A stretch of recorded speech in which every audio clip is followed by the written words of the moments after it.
All right.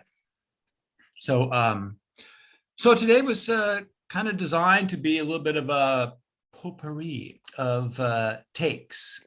I don't have anything prepared. As a matter of fact, I was just breaking my head for the last 2 hours over like the second paragraph of Zeta 4. So I didn't get very far. And I'd read the other things, but I was just, I was really fixated on that. Maybe I have something worthwhile to add to it, but I don't want to make that, the question of why the pale surface and the smooth surface being thought in a certain way mean that smooth and pale are the same. That is something that I find intensely fascinating. Right.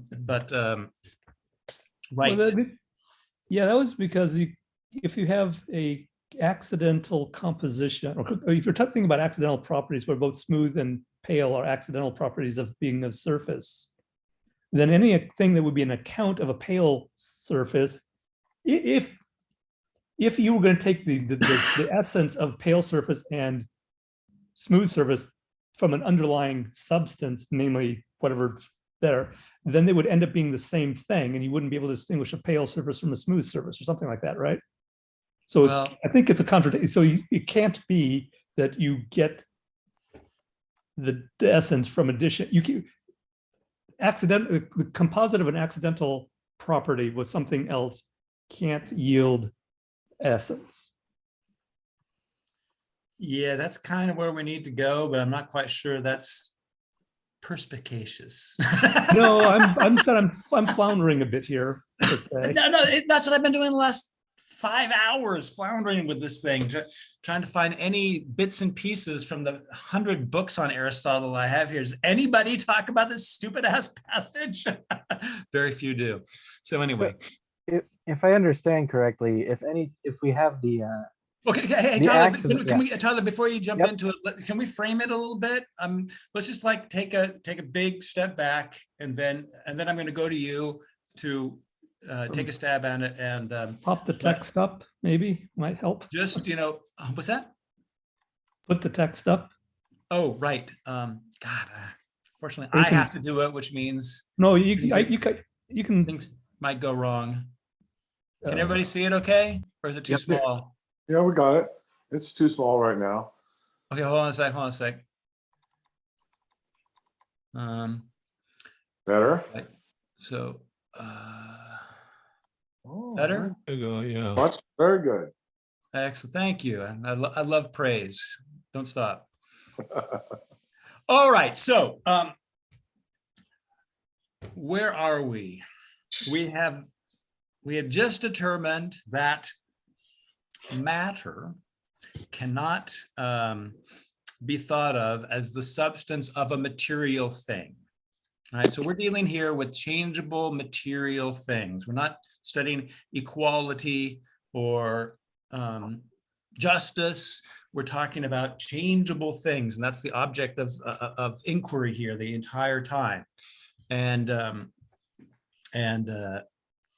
see, right, okay, so in Zeta 4 and Zeta 5, I take him to basically be showing that that it is incoherent to think of something as being composed of many properties, each one of them having an essence, and having an essence in the exact same way.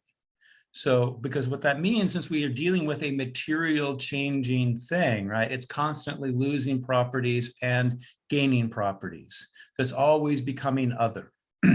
And so the challenge of this is really to say that precisely that is the kind of thing with an essence.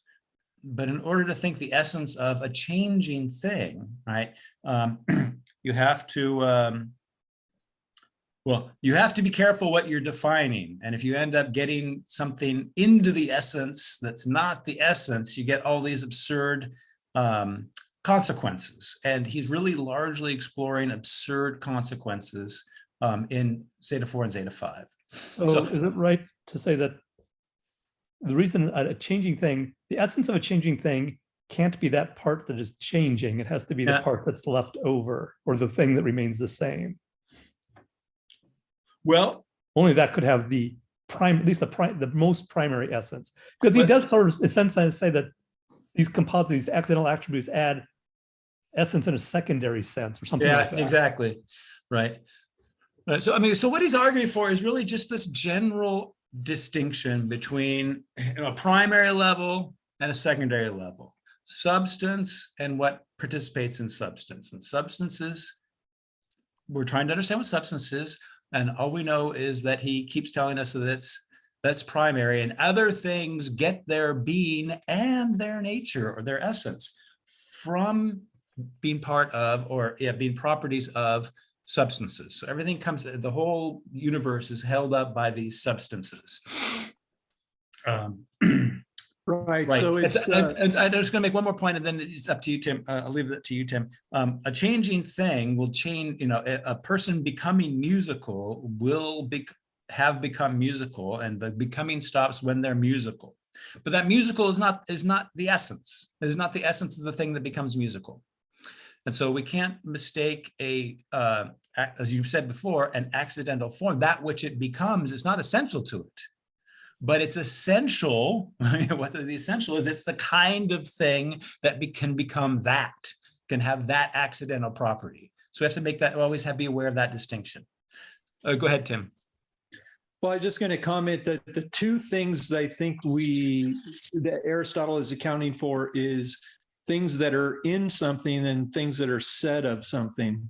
So if we can no longer say that something is in something, we're at a substance. And if we can no longer say that something is said of Right. something else, then we're at a substance as well. How that relates to change, I didn't really think about that. So I'm not really sure, other than the assumption that it has to do with the in part, that if something can no longer something is no longer in something else, then it's not a property that is subject to change. Yeah. Right. So those are two logical conditions of something being a substance, that it's not in another and it can't be said of another. So his example is obviously the individual horse and Socrates. Right. You can't predicate Socrates of anything, and Socrates is not a property of anything, and so Socrates is not in anything. So we have those like logical conditions to say, if there's a substance there, it will have these two conditions. But that doesn't yet tell us, what is substance? That only kind of tells us, how to pick out kinds of things that are substance. But how do we fill in, the concept of substance? And I think that's what these central books of the metaphysics are beginning to do. Right. So totally agree. We got the logical conditions, and now we're getting, and then let's see, last time we discussed the fact that he gives us some candidates, material things, have matter and form.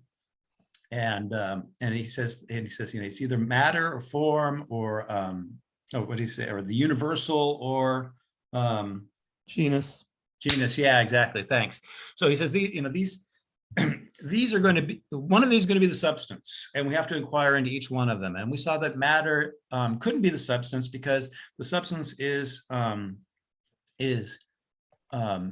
what it is. It says per se, or through itself, right? But matter is always the matter of something else. So matter is always relative. Matter cannot be substance. Matter can't have an identity, or can't have an identity through itself.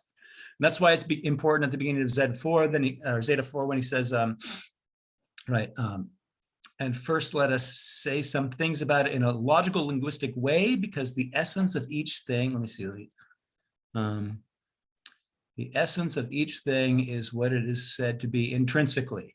And that was the problem with matter. It's not intrinsically anything. It's always relative to something else, namely the form, right? And that is our first clue, that the form is more likely to be substance than matter. And that's exactly what we're inquiring into now in these very, very difficult books 4, 5, and 6. So Tyler, I asked you to hold off for a little bit, and you hold off for a long time. Thanks for your patience. Do you want to make your remark now? Sure. I think I was going to say that. So if we were to treat the being that is composed of both, the being for a pale surface, as substance, we would have a problem where, in virtue of being a pale surface, everything in the account of pale surface has to be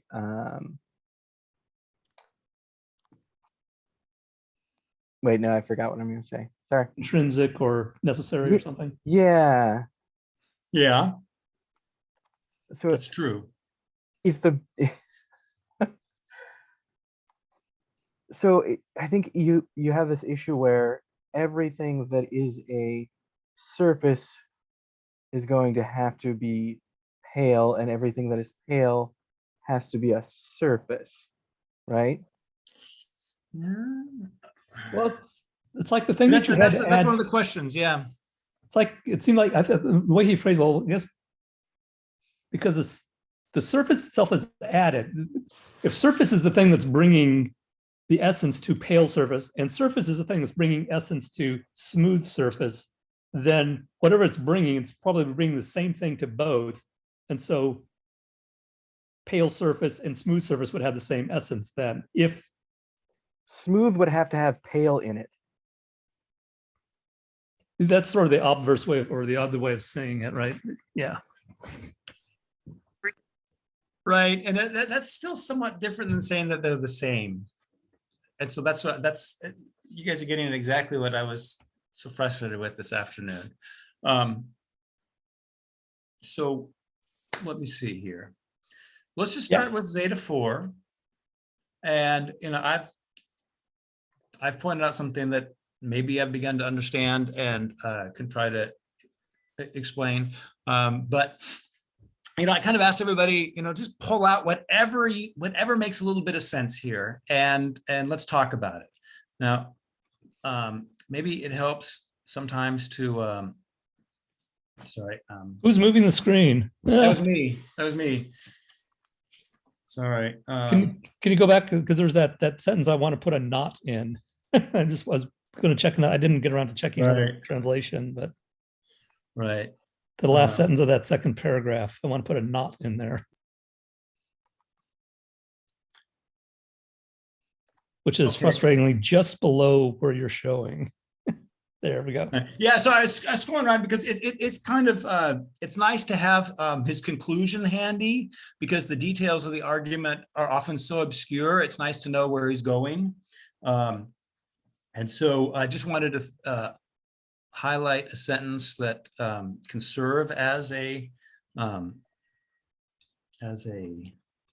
conclusion. Sorry. Okay, yeah. Something like this. And so there will be, in essence, only of those things whose account is a definition.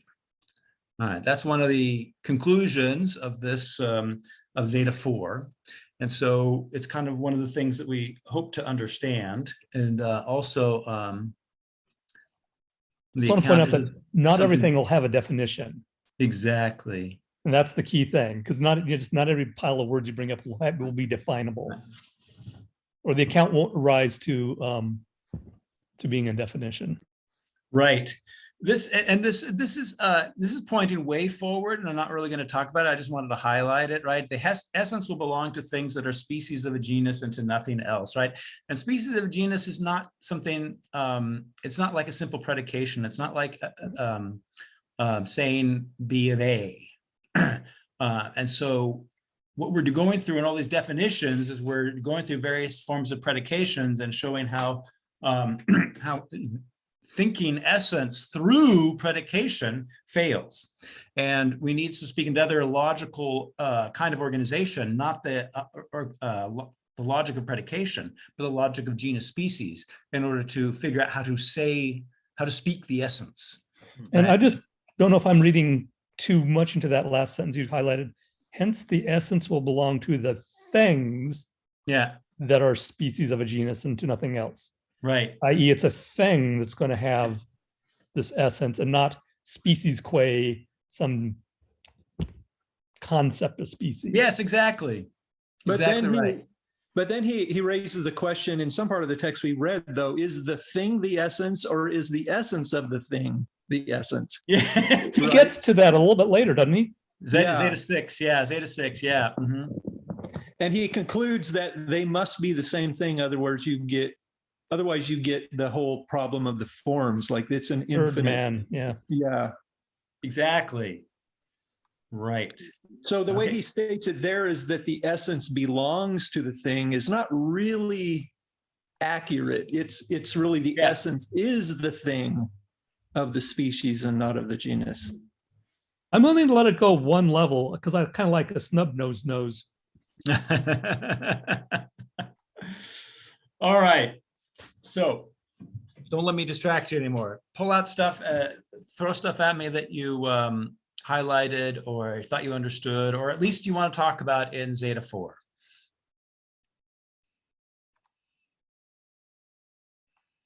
We framed it a little bit.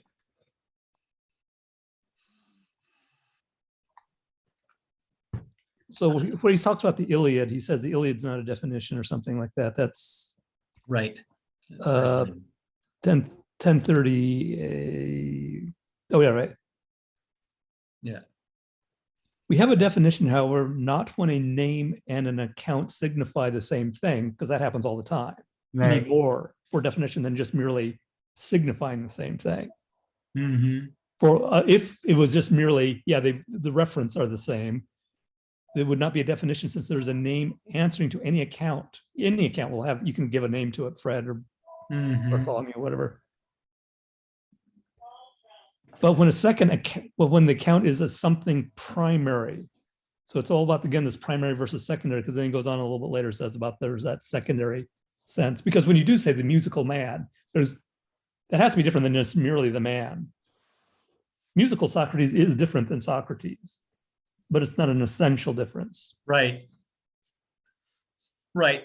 So, I mean, we are informed, right, by what Tim said about the categories and what we've looked at a little bit here in metaphysics. We have got under our belts this distinction between substance and accident, right? And so a two-tiered ontology, a higher and a lower, a more fundamental and a less fundamental, that which is most being, that which is lesser being, right?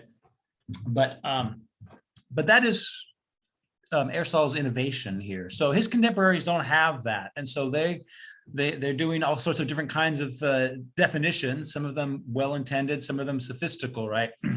And so he's working through the implications of the way in which things are thought through definitions that don't make use of the distinction between substance and accident. He said somewhere that in like book 3 or book 4, the problem with all the precursors is nobody thought substance, nobody thought ousia, right? And so he's making that claim that this clears it up, right?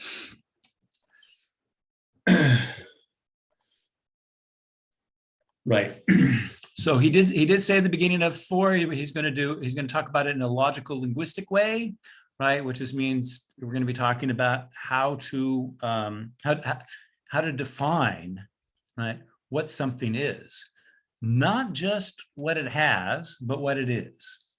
And in the attempt to make those definitions in a logical linguistic way, absurd consequences follow.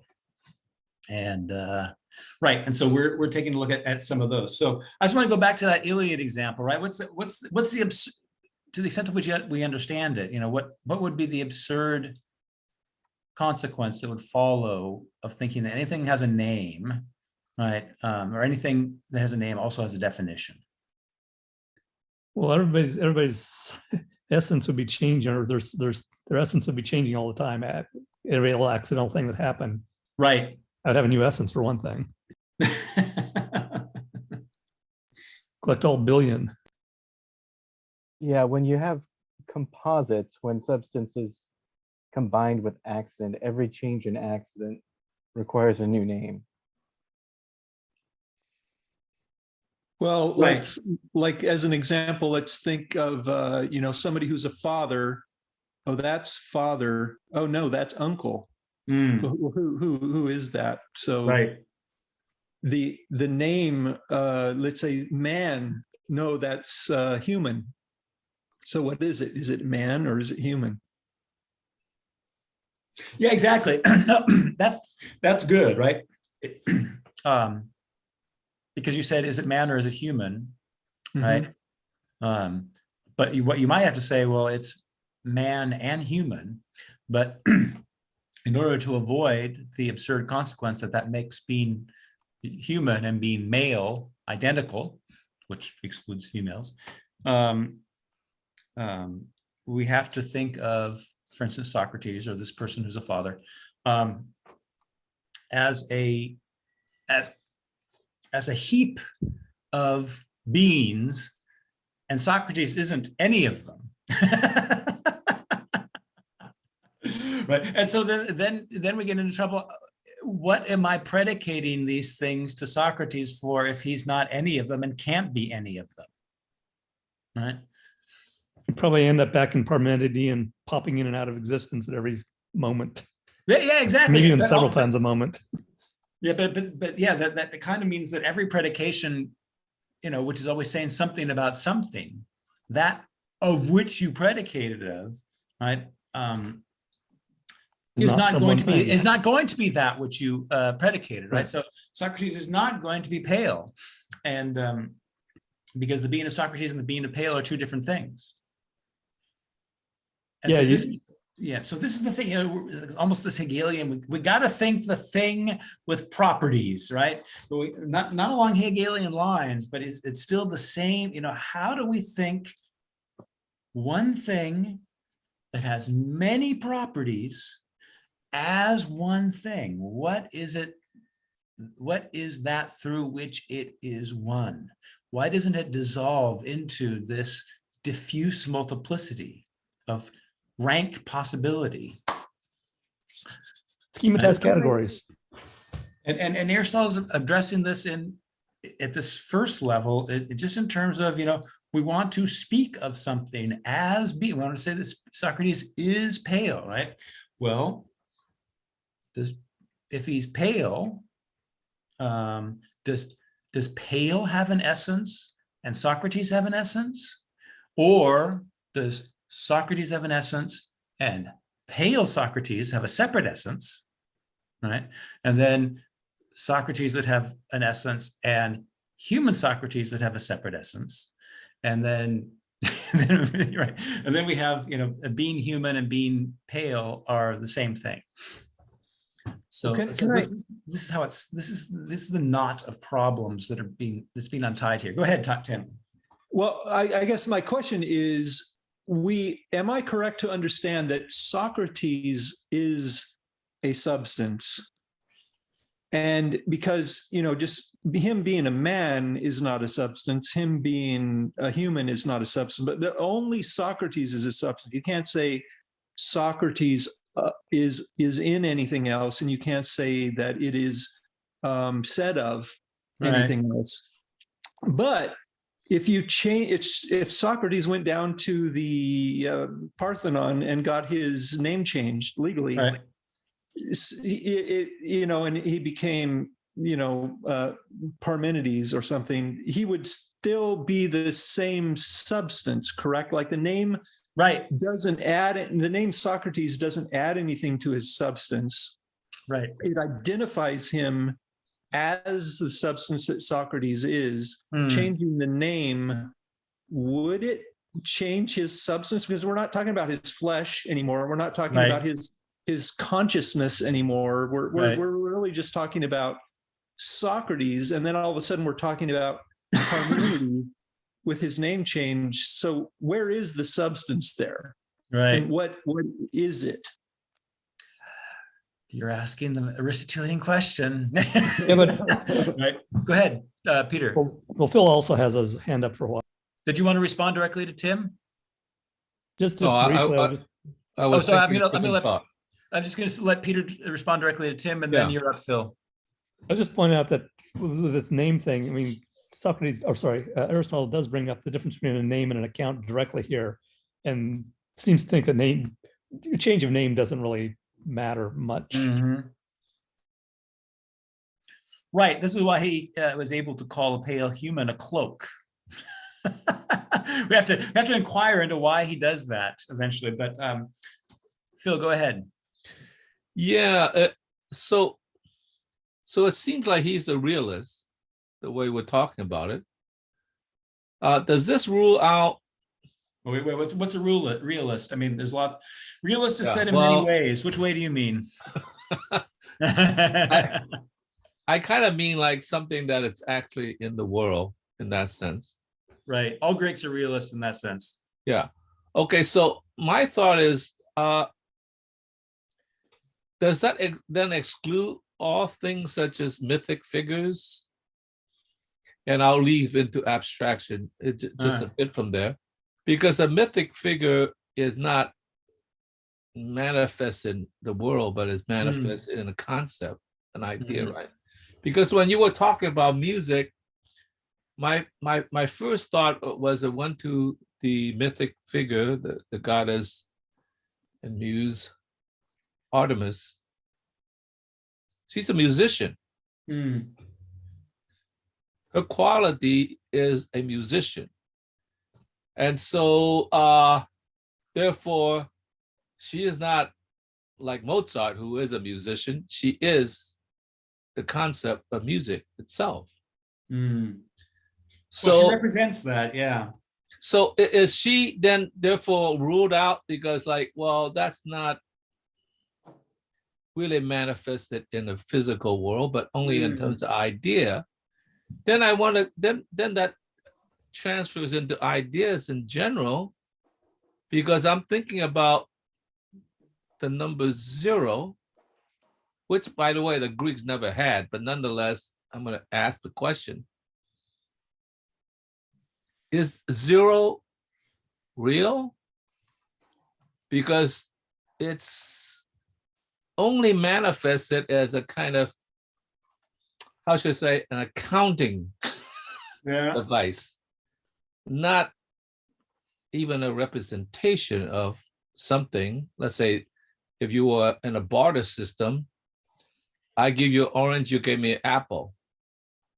Everything's settled. The numbers don't have to come into it, right? Right. So accounting is when you're dealing with a world that has tabulations in tray and numbers. And so the 0 is real in the sense that in order to have the tray, you have to have a 0 in accounting. Okay. I guess you could just cross it out, like one, just cross it out. But that would be a not. So I wonder if that's the case, then in a sense, then these abstraction could include mythic figures, right? I mean, like they are abstract. So are they substances, or are they just sort of like, well, that's merely imagination? That's interesting. It's hard to tell on this basis. I see Tyler, maybe he wants to respond directly to you, Phil. Yeah, I think there are different ways for things to be in the world, and among the ways, right, is to be a kind of relation to something else that's dependent on something else. And I think if you consider something like myths, the way that myths are in the world is different than the way that historical events are in the world. And myths are dependent on someone, of course, telling a certain kind of story. They're in the world, but they're not in the world as a historical event where the figures in this story were produced by a recounting of what happened in the world. So I think in terms of, I don't think the kind of realist that the Greeks are is going to rule out things that we might call abstract, or even something like zero, where we might understand it as the relation of lack or something like that. So relations are real, but we can't mistake them as being more than a relation, or not conditioned by what they're in a relation to. Well, but then perhaps I asked the wrong question. I mean, maybe we could rule out zero or maybe any number, but then you're going to rule out, in a way, almost mathematics. That's not real. Yeah, Well, I math- mean, yeah, go ahead. I mean, but it's really hard to say at this point, because we're just taking for granted we know what material changing objects are, but that's and we're contrasting abstractions and myth and stuff like that to them, but we really don't know what those things are yet, because we need to know what their being is in order to know whether abstractions are like that, or whether what are talked about in myths are like that, or if they're not, what are they like instead? So yeah, okay, that's my response. I'm going to let Tyler respond to Philip's second question. Wait, second? No, you started to want to mathematics, say right? something. Yeah.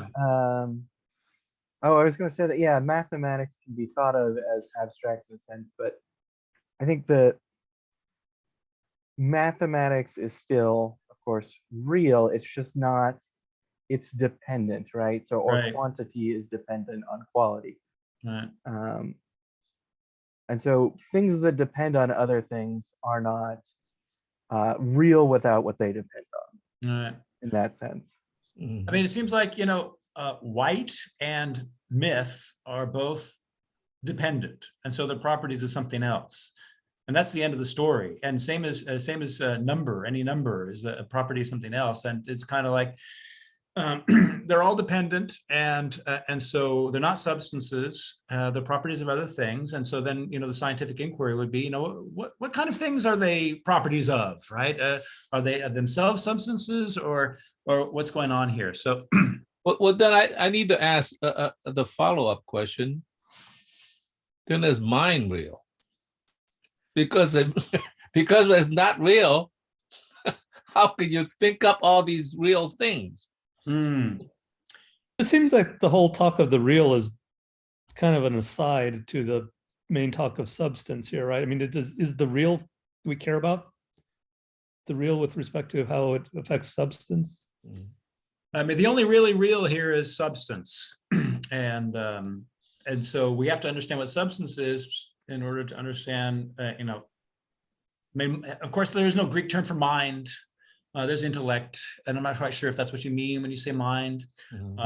So we got some historical confusion perhaps going on here, but we have to understand what a substance is in order to determine whether mind, for instance, is substance.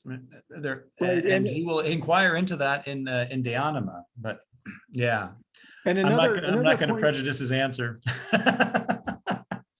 So another point to be made here is that to Peter's point is that real is not necessarily confined to only substance, because you could say that a secondary substance is just as real, a property is just as real. So the question is not what is real, the question is what is substance, and what are the real things that we say things of? What are the real things that are properties of substance?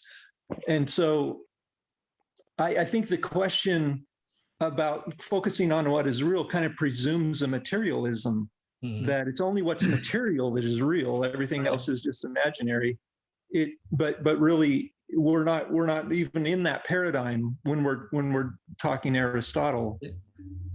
Nice. It does Tim. seem, Yeah, go ahead, Peter. I was just saying, but it does seem that there's something like why somebody might bring up the word real is because substances seem to be concrete individuals in some way, and that individuality most of the individuals we think of are physical objects, but that's not necessarily the only type of individual thing. Right. And I think that's probably why we leap for words like real and other things like that. Mhm. Yeah, it is interesting and worth just reminding ourselves, we all have we're all somewhat allergic to the term absolute, hate absolutes. And I just want, so just as a little historical aside, it's important to remember that individuals that Peter's pointing out as being the primary instances of substance, right? I mean, we call them individuals, right? Because they're indivisible. And what is indivisible is not composite, it's not made up of many things, but what's indivisible, the other Greek word that is used to designate the indivisible is the simple, right? That which is simple. But that which, but simple is very frequently translated as absolute, right? And so substance is, thinking substance is thinking the absolute. And it's not being dogmatic. It's just understanding the nature of the thing that you're thinking. And it's not that I'm absolute or that my thought is absolute, but what I'm thinking is the simple and therefore the absolute. So I just wanted to bring that in case as a way of foiling some of our contemporary prejudices against certain kinds of language. And remember, every time somebody talks about individual rights, they're talking about absolute rights. And so they need to have a justification for absolute. And they can't just hide behind the word individual. All right, historical aside. Just one other thing, the other Yeah, thing go is that in modern parlance, by say modern Descartes and maybe earlier even, but substances are these abstract things like the realm of res cogitans versus res extensa. I don't think Aristotle would be too keen on that kind of thing. I don't think. Right. Because he's almost at the other end of the scale. It's like only an actual concrete thing, Right. None of these Right. other Right. things No, Aristotelian universe is proliferated with substances. All right. And it's not just one or two. And because the Cartesian substances start becoming just like classificatory systems, just like boxes, right? And so we're not really finding anything out about things if we place them in one box or the other. We're just taking some property of them and saying, yeah, extended, non-extended, okay, the other box. Yeah. For Aristotle, substances are the leaves of the taxonomy, and for us, they're way up near the top. Yeah, exactly. Yeah, it goes all the way up to Spinoza and monism, right? There's just one substance. Right. Awesome. Where were we? Oh, where was Phil? Phil, I realize that's not a very satisfying answer to your question. It's basically a saying you need to ask that question in more Aristotelian terms because you're importing a lot of modern presuppositions into that question.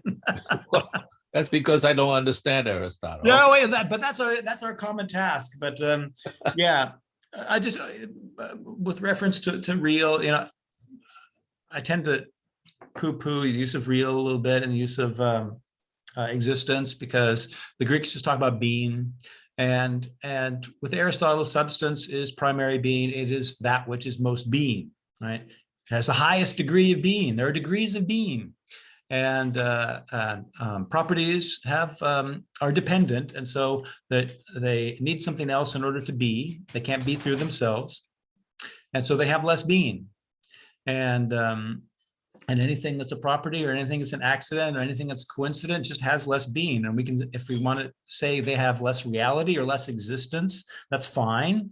But we have to understand, but we just have to be clear that we're using being, reality, and existence as synonyms. And then we can talk about more or less being, more or less reality, more or less existence.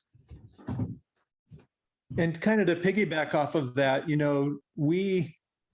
we have the way we think of real, we think of it as either or. It's binary. It's either real or it's not real. But Aristotle, if we use real as a synonym for being, then he is perfectly fine with saying this is secondarily real and this is primarily real. Mm-hmm.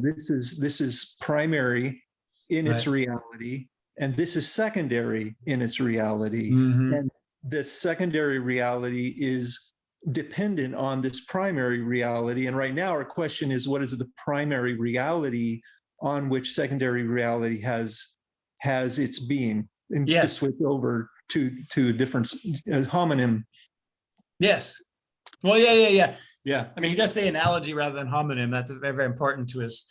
And do you remember? Oh, actually, you probably weren't there when we did discuss that. Does anybody remember why being is not said is said in many different ways, but it's not it's not equivocal?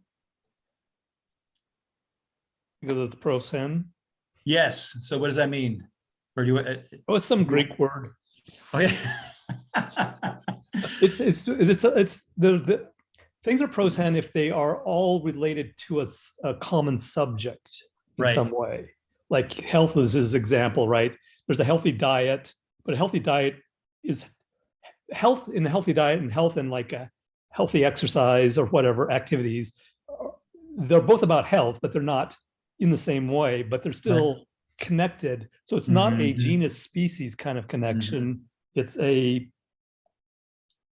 on the same topic, as it were. Right. So homonymy means that only the name is in common, right? So bowl and bull, as in to go bowling, only have the name in common because there's no single thing that is that accounts for there's no characteristic that accounts for there's no property that accounts for both of these things having the same name, right? And so it's literally two different topics, same name. And obviously univocity or univocal speech is, his example is animal. The human being is an animal in exactly the same sense as the ox is an animal. Right. So when I say the ox is an animal and the human being is an animal is being used in the same sense. And that's the opposite of the equivocal, where only the names are the same, but the senses are radically different. And But the difference between the animal and the ox, that's a genus species thing. Yeah. Well, sorry, the ox and the man are different. We are Right. different species of Right. animal. Right. So the genus is attributed to the species in the exact same sense. Right. That's the point. And that's why you can, if you know that something's an animal, you can use the concept of the genus animal, right, to to explore its various properties and to gain knowledge of it. If you put it under the wrong genus, like if you put the ox under the genus picture, and then you start looking, well, how strange, this ox doesn't have any paint on it, or there's no frame around it, right? You're not going to be able to understand the thing that you're trying to understand through the wrong genus. So the genus has to be univocal. And then at the end of the day, there's this pros hen that has gone into the tradition as analogical, right?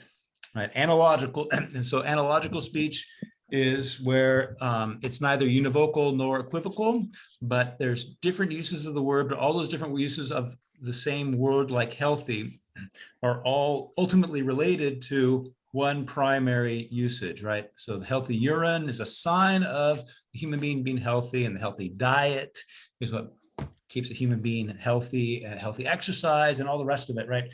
So we have exactly this relationship between the many words and the one thing that they're all related to, just like we have in the substance and actions, right? The one substance and the many properties that get their being from it. So we have this, at the very ontological level and also on the semantic level, this analogical structure that's being fleshed out. So all of that was good. All of that was good. And I think it was all triggered by my misuse of the word homonym. I really meant synonym. Ah, yeah. So that's quite a difference now, isn't it? So synonym and homonym are not synonymous. They're not homonymous either. So yeah, sorry. Sorry. Do you want to make your point again now, using the right word, so my brain can adjust? Or that was too long Well, ago? I was just saying that, if we take real, the concept right. real as a synonym of being, then we would have, in Aristotelian terms, we would be talking about what things are primarily real and what things are secondarily real, Yeah. rather than whether things are real or not. Right.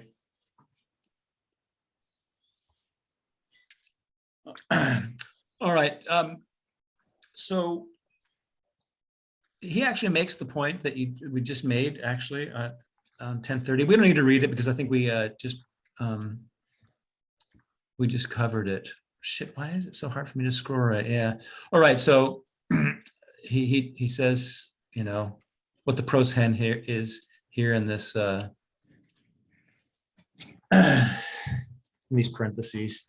So 7:4. Again, I think we need to start moving on. But is there anything that anybody wants to talk about specifically about what the text gives us in 7:4? I mean, we never got to the cloak, but that's okay. If nobody understood the cloak, we don't have to go there. If somebody's dying to understand the cloak, which I understand because it's weird. Well, Clark's not here. I'd be happy to read it and then discuss it with you. Well, if the cloak is pale and Socrates, and you have a pale human, and you have that bad definition of what it means to be substance, then there's no difference between a cloak and a human, because they can both be pale. Was that his point? Something. Well, anyway, I'm just making shit up here. Okay, yeah. Okay. Well, people are looking at their texts, figuring out if there's something about Zeta 4 that they'd love to have a brief conversation about. I'm going to hit Phil, who's got his hands up. Yeah, okay. I'm getting it a little bit, but this leads to another question is that there are multiple substances. It's not Yes. like reduced or whatever, okay? But for the secondary qualities, I guess I'll call it qualities. Okay. Yeah. Maybe Properties. properties, maybe I should find some other words, such as color or, Right. paleness and all that. Then each of these substances must have a way to attach these qualities, I mean, these properties, but not attach other things. Mm-hmm. Right? I mean, in other words, you could paint some things yellow, but you can't paint everything yellow. Right. That sort of thing. Then I wonder whether these attachment things, whether it's a glue or stickiness or whether it's a hook or something, is that a property of the substance? Otherwise, it seems to me nothing would stick to it. Other properties would not stick to it unless there was something that's part of the thing itself or an attachment that allows it to attach other things to. So that's kind of a mystery to me. Yeah. But maybe part of the mystery is actually already located in the metaphor of attaching. But yeah, but I really think that what you've done is you've just put your finger on the importance of empirical inquiry to Aristotle, right? In order to know what constitutes a substance, I mean, once we understand the substance is form, or form is essence, and essence is only the essence of certain kinds of things, namely primary beings, and then we find out that form and as essence and these primary beings is act, or is actualization, activity. Right. Then it becomes a matter of investigating empirically and logically, what constitutes the substance of a human being. When is a human being human, and when is a human being not being human, or when is it just having accidental properties that if you took them away, this thing would not stop being human, or an animal, right? You look at the life patterns of an animal to find out, or a bunch of animals of the same kind to find out what the substance of this animal is. So I think that empirical as well as logical inquiry are married in the Aristotelian conception of how to get at things. Well, my question actually leads to a different, a slightly different take. Yeah. That is, if this substance is by its nature simple, Right. Yeah. okay, then all these attachment devices, it seems like that makes it complex, Right. Yes. right? Unless it's very Yes. simple. I mean, but how could it be simple if it needs to be not complex, but just simple and without any properties that's other than Yeah. itself? Well, Right.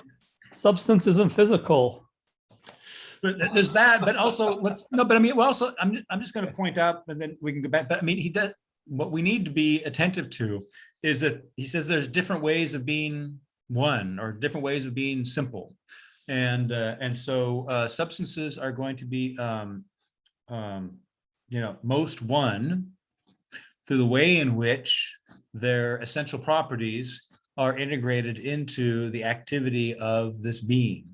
And so in order to get glasses to see Aristotle's point, we need to actually flesh out what are the different ways of being one. He talks about a couple here, like contiguity, like being like bundled together, and continuousness, and there's a couple other ones. So we really need to distinguish the different senses of one in order to see how the way in which substances are one. And he's not going to talk about that much. We actually skipped the chapter Delta, where he gives all these definitions, where he talks about that the most. So it's probably a good idea to go back to at least a couple of those chapters once we get through Theta, and just to look at that precise question that you asked, because I think it's very interesting.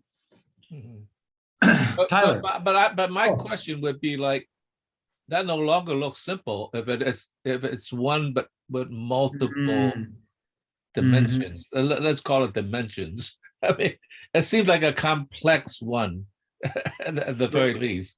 But methodologically, what he's doing is he's stripping away all the things that can't be substance, trying to get at substance. So that's the methodology. Okay. Let's get at substance first. Let's understand substance, and then we have a basis on which to then question what you're asking there. But what we can't do is say, oh, well, it's complex in as much as there are many substances put together, like a property is a substance, because a secondary property, a property is secondary. So it's not, its being is not in the same way that a primary substance is. So it's not a composite of primary substances. And that's kind of, I think that's what's implied in your question, is how do you then, if this is simple, how, and then we're adding all these properties to it, then it all of a sudden becomes complex. But it's not complex in the same way that two primary substances put together would be complex. So it's not a composition. And so once he clarifies once we inquire down to and get a grasp of what substance is, then we'll be in a position then to inquire, well, then how do properties relate, or secondary substances relate to primary substances? Yeah, And that's exactly. a methodology. Interesting. Tyler, you want to jump in? Yeah, I was going to mention that the language ways of being one, or many ways of being one, I think relates to this concern, because you have you take that language and then you consider the prosen, right? Ways of being one, anything that is being one is going to all relate to one thing in a way that makes it not attaching to things outside of it, right? But different ways of being what it already is and is in a relation to. So I think that's kind of a clue of the sense in which it is simple while also being manifold, I would say, rather than simply many, right? So okay.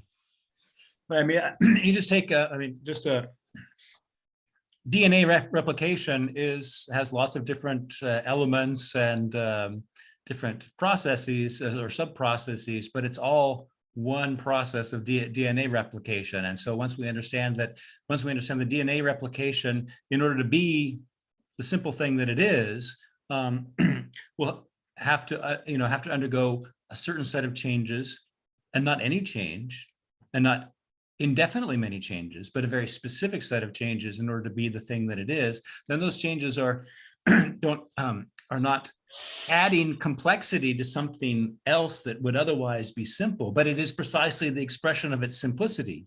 And then when things go wrong, things are happening from the outside, and it gains complexity because it's no longer being simple DNA replication, right? So I think any life process is a good way to understand how, this idea of simplicity as involving in its simplicity, in its very process, a number of different elements that belong to it, without which it wouldn't be that process. And so then we can get, so to speak, the complexity is not added to from the outside that process. So that's just a way to think about it. This might not help, but one way I think to kind of get at the simplicity question is to consider a whole versus something that is indivisible only by having no parts or being not many in the purest sense. And the problem with that is that something being kind of absolutely simple involves its negating a bunch of other things in a way that automatically will make it complex, because it has to negate everything other than itself. And so we can't get at the simple by trying to imagine the smallest, least divisible thing. To get at the simple, we had to consider the whole that is all of the things in it, in a way that it is many but not divided as if it were separate substances.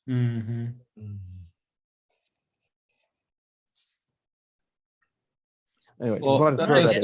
simple simply means something different than what we understand. Right. Because I could begin to mean understand easy it to if understand. you think of simple as like a molecule, which could be broken down now, but Right. that's actually defiling the idea of the simple molecule. Okay, all right. Yeah. Well, the molecule has another problem, right? It's simple, but it is one Yeah. kind of thing, which makes Yeah. it many already. That's right. Okay. All Yeah, right. and if Go we ahead, take- Tim. If we take, and if I'm new to Aristotle too, so I don't understand it all, but I don't understand much of it, I should say. If I understand it correctly, Socrates is the substance. And so, but on let's say a material level or a physical level, he's definitely complex, or whatever that Yeah. substance is. It's not unitary. I mean, the substance is, but Socrates isn't. And I think that goes to that's kind of an illustration of what you were saying, Tyler, is that, substances, we're not talking about physical substances when we're talking about substances that aren't physical, and there are such things. But if we go back to the cloak, Yeah. earlier, several months ago, we had that discussion earlier on the cloak, but maybe it was in the physics or something. Anyway, the cloak, you can have a woolen cloak. You could also have a cotton cloak. You could have a leather cloak. The Quay cloak, the leather, the cotton, or the linen, or whatever, they're not part of the essence of, or the substance of cloak. Right. Right. And so we who read Schmidt, we're kind of comfortable with the idea of the ergon, or the function of something, the function being the act, that that's the unity of the multiplicity. So we'll get there. We'll get there. But yeah, all these are important considerations to getting this idea, because the simple is not simple to understand. Let's put it that way. All right. But I mean, just in terms of, fleshing some of this a little bit out with Zeta 4, right? Let's talk about the cloak a little bit and get what we can out of it. So I'm just going to start reading and then hear your thoughts about what's going on here. So starting here, but since there are composites in accord with the other categories too, for there is some underlying subject for each. For example, for the quality, the quantity, there's your number, the time, the place, and the movement. Whether there is also an account of the essence for each of these must be investigated, and whether the essence belongs to them as well. For example, not just to human, but to pale human. Okay, now pale human has two words. So what he's going to do is he's going to replace those two words with one word. So it's easier to think of pale human as being one thing rather than two things. Okay. And since it's one thing, it's much easier to think of it as being an essence, but that goes awry. Let us then give this the name cloak. So what does cloak mean? Cloak means pale human. It doesn't mean something you wear. What is the bean for a cloak? But then this is not one of the things said to be intrinsically either. Or are things said intrinsically not to be in two ways, one being from an addition and the other not. For in one case, what is being defined is said to be by being added to another thing. For example, if someone defining the being for pale were to state the account of pale human, so we've added human. In the other case, Can you scroll up a bit? oh, sorry.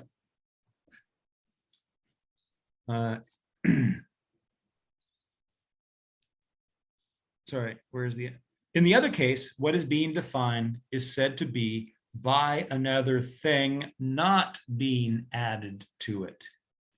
For example, if the cloak signified pale human, but someone were to define the cloak as pale.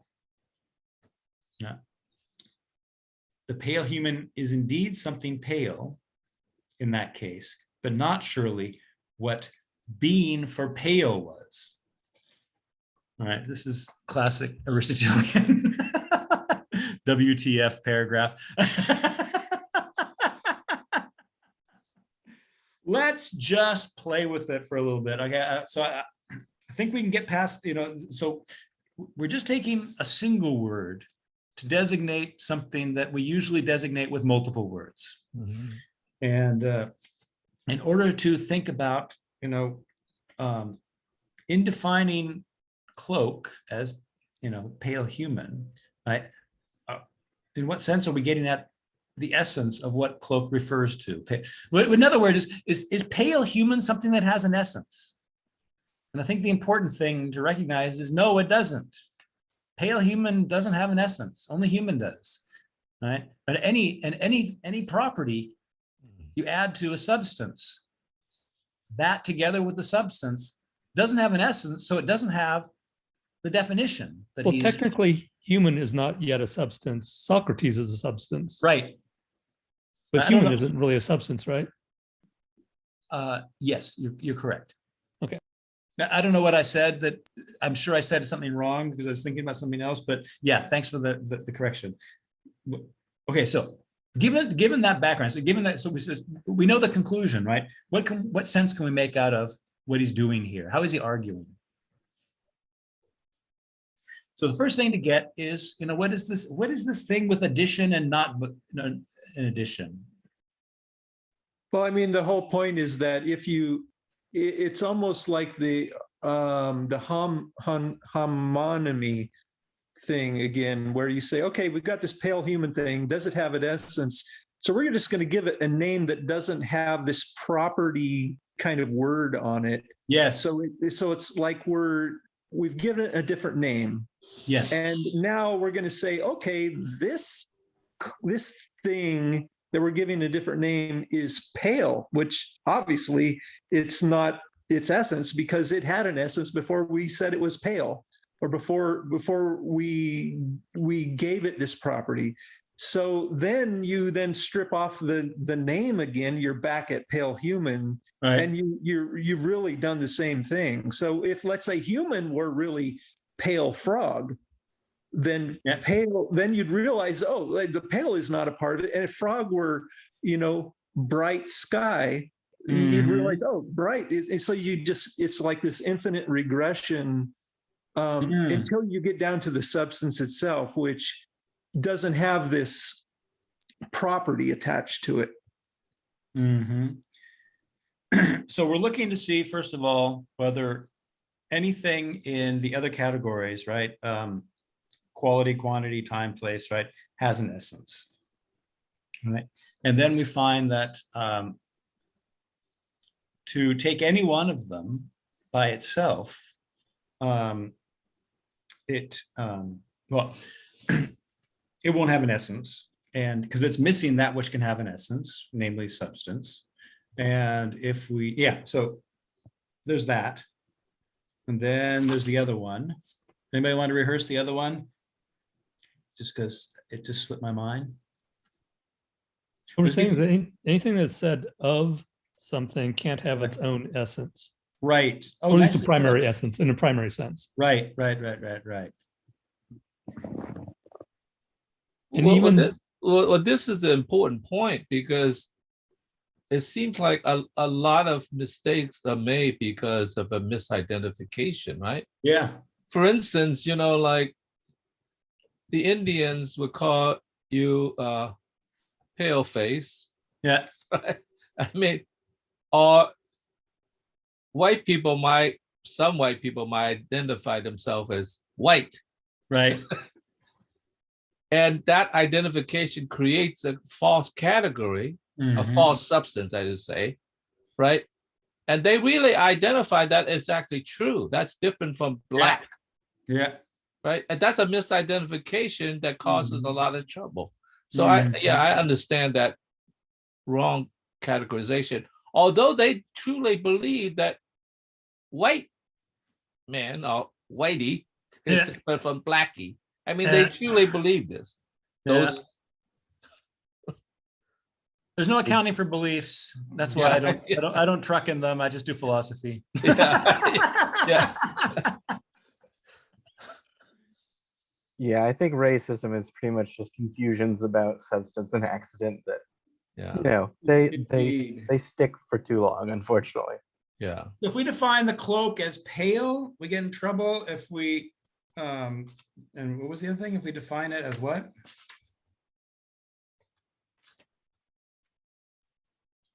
Oh, right. So if we're defining cloak as pale, or if we're thinking cloak is referring to pale and we define it as pale human, we're adding too much. And then if we think it refers to pale human, but only define pale, we've added too little, right? That's the point. So what is the point? I don't know. in that second class of the what you're not adding. Yeah. Is this true that if you have an account of something that's not an additional account, that's a second class of account,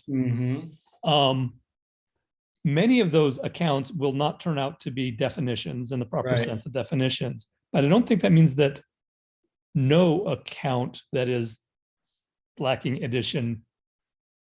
I don't think it's the case that all of those accounts fail to be definitions. I think you can have a definition that is an account that doesn't have an addition. Is that true? Yeah, that's what he says in that first part. Where was that? But yeah, that is somewhere here. He says exactly that thing. I'm just not finding it. Okay, I just want to make sure I wasn't making that up. Because I think that's like you have to have some, if there's sort of like two types of accounts by addition and then these other counts, some account needs to become something that is the account of what is an essence of a substance. Yeah, so here it is. He says, and so there will be an essence only of those things whose account is a definition. Right. So sometimes definitions are accounts of substances. Right, some accounts are definitions, and then hence can rise to being candidates for substance essence. Correct. So, okay, so there's an interesting sense here in which all predication is always going to be accidental. Right. So whenever you attribute something to something, right, you're not going to be getting at the substance of the thing. So to get at the substance of the thing, you can't get, I mean, that was your point before, Peter. Anything that you attribute to a thing, right, is not what that thing is. It's what that thing has. Right. Yeah, but anything you would attribute in that manner would be an accidental property. Right. Because right. I mean, if man is really, if our substance is rational human. Sorry, if that's my essence. Are you saying substance or essence? Because there's like, he does sort of equate them, I guess, in, was it 6? Right. But it still seems Yeah. that a substance and the essence are at least thought in different ways. Well, No, but I think in his ontology, they are the same. They're He does equate them, but it seems to me, and it seems to me like what's going on a little bit is if you predicate a predicate to a subject, you're never going to be predicating the essence to it. right, because that would be redundant. Right. There's that exactly. So getting at the essence is kind of like not attributing something to something, but to use a metaphor, unpacking what's already there, which is kind of like the way Kant thought of an analytic judgment, or Leibniz thought of an analytic judgment, right? You're unpacking what's already there. You're not attributing anything to it, right? If predication is attribution, predication is necessarily closed off from what things are qua substance. And I that's was we're back gonna- to metaphysics. that doesn't mean that language can't get at it, but this kind of language can't get at it, which is very interesting and I think historically rich, right? Because predication is the only kind of combination of language that can be true or false, right? And so if getting at essence is not getting at is not predication, then are we dealing with truth and falsity when we're unpacking what's already there in the essence? Are those kind of statements true or false? I mean, I'm just asking the question because it seems to be posed by the statement of his, but I'll leave it be. One of the things we do, and I think I'm basically kind of saying the same thing in a different way though, but you can kind of think about what we do when we predicate, which is that we already have determined a way of being one of what we predicate of in order to start the predication. So you cannot determine the way of being one by just adding predicates to something that already has to be a way of being one in order to be in that process. That's sort of getting back at that is for Aristotle is metaphysics all analytic in a sense, so non-Kantian, because Kant want to have the synthetic a priori be there, but it's sort of like the analytic, because like what you're saying is like the essence is what is already built in. So if I predicate rational of human, that's not really a predication because theoretically rational was already part of the essence of human. Right. And then because as I predicate rational of human, what I'm doing is I'm saying the rational being is rational, right? And you're so unpacking. What you're doing is really unpacking. Or I'm attributing rationality twice, right? I'm saying the rational. Yeah, it's just analytic. Yeah, so the rational thing is rational. That means so it's tautological in that sense. You But could it doesn't say, look like a tautology if we say the human is rational, but if we unpack human as the rational animal, right, and then we attribute rationality to that, we're just speaking what's already there, and the predicate just repeats what's in the subject. Adding in language is not adding in thought. Right. well. I add on calculators. What if we Well, that's a good example right there. But if we were to say a human is calculating and a calculator is calculating, we would be adding something when we said the human is calculator, or would Yeah. we not? Would we? Yeah, Because That's an act, Okay. that's like the musical human and the calculating human, right? because even though it belongs to the nature of the human being to be able to calculate, it's an accident that they're calculating now. It's part of their potential to Right. be calculating. And so it's Okay. informative. It's informative. It's only not informative if what you're attributing to the human is what Couldn't they be taken are away or from what they're them. doing all the time anyway. well, I didn't mean it in a temporal sense, though. I meant it in the human is calculatory. Let's say the calculator is calculatory. That you're definitely not adding anything in the case of the calculator, but there is a certain calculatoriness to rationality. And if a human is rational, is just tautological, or unpacking, then maybe it depends on the sense, right? That may be just a language Yeah. semantics problem, but it does bring out that that it kind of illustrates it again that you could say there is a lot that goes into what being a human is, that you could say about being human. Yeah. What? Yeah, I think. Yeah.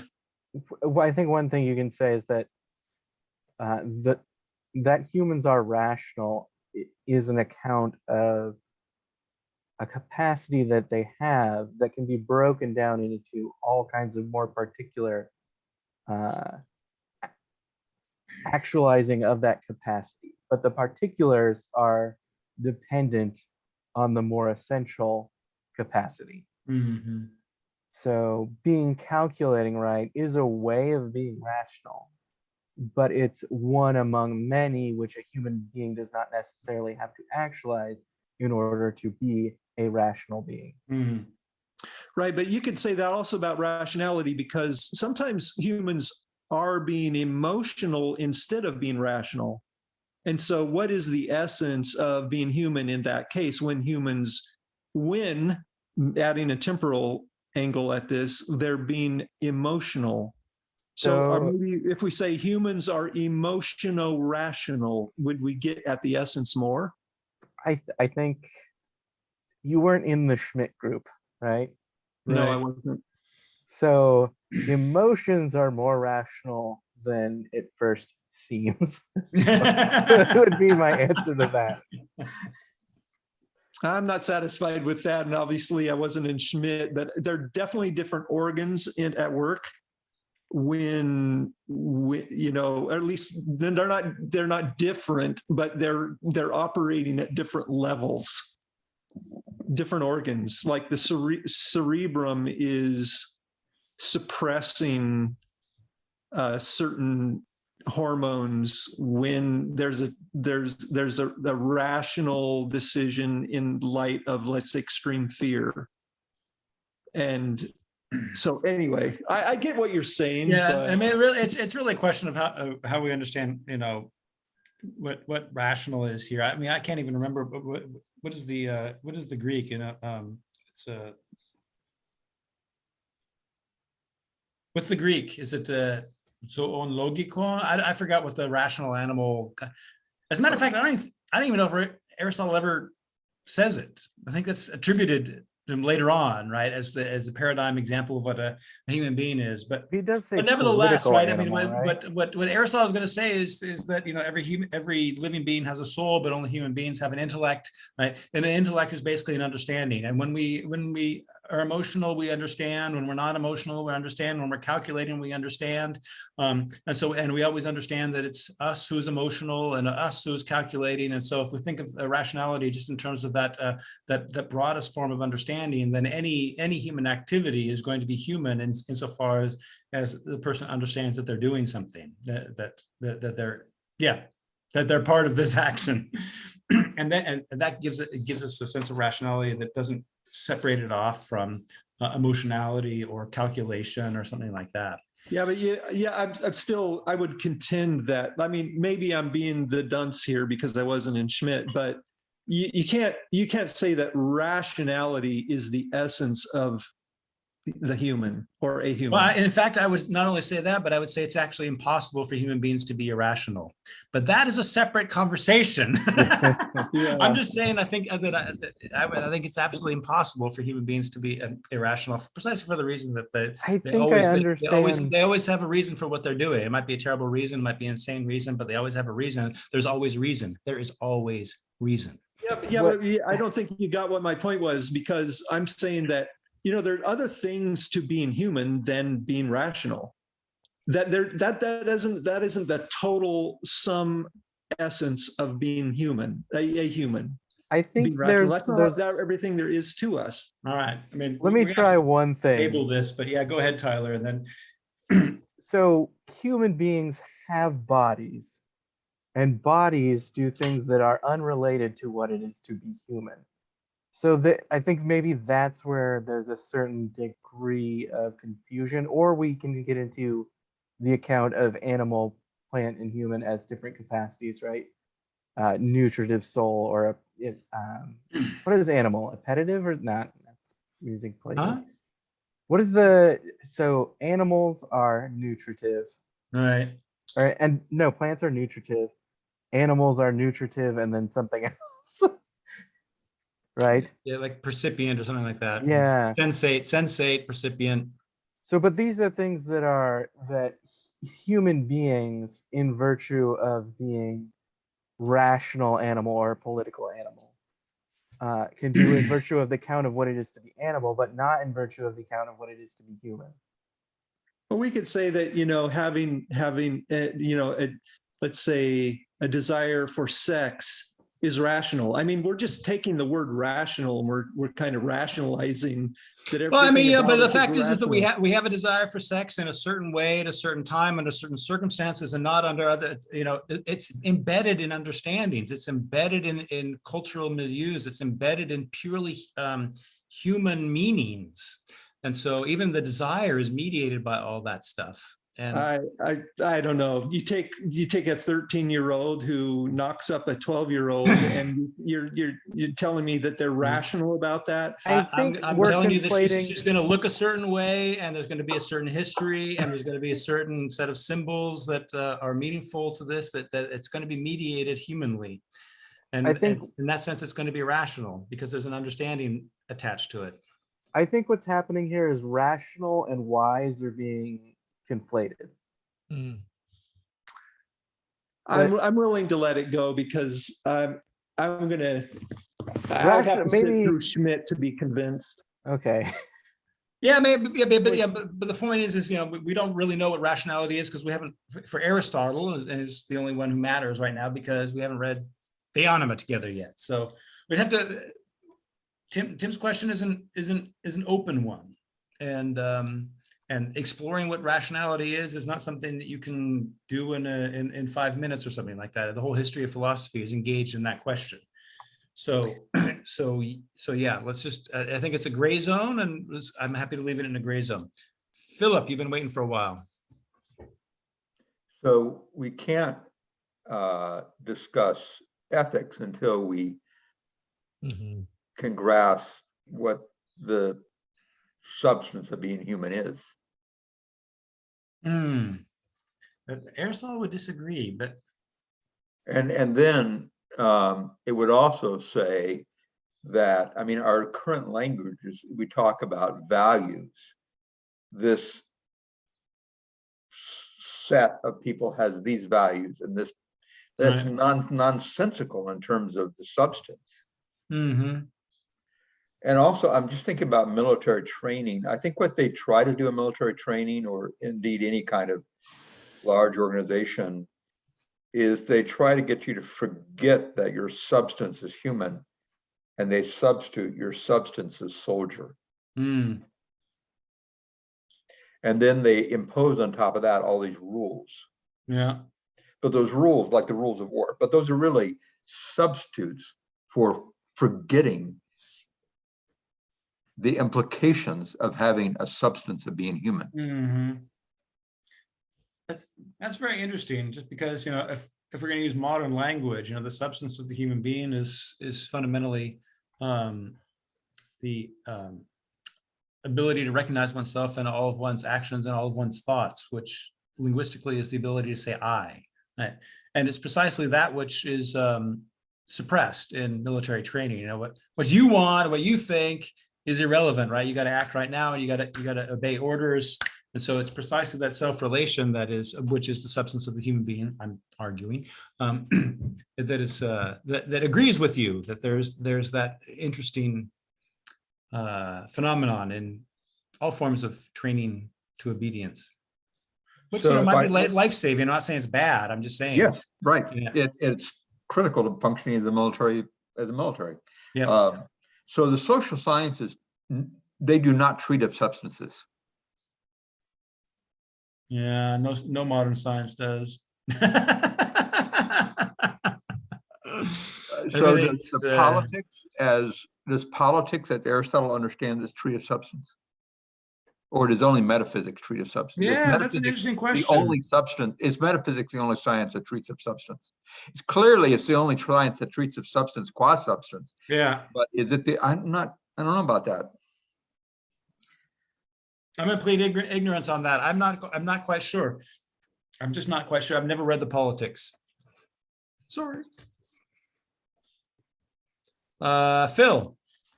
Yeah, I have a question about that. Thank you, Phil, for bringing it up, something related. If the substance of human beings, of a human, is the essence of a human being, then can it be so easily sublated by military training or any other training? Yeah. To turn them into a non-human in a Right. sense, or forget about being human. I mean, that's the essence. How could you transform the essence into something else? I mean, you could transform an attachment to it, but not the substance, if that's really true. Mhm. I think that has to do with actualizing human potential versus effectively not actualizing human potential. Or so, I mean, human beings have a variety of capacities that Mhm.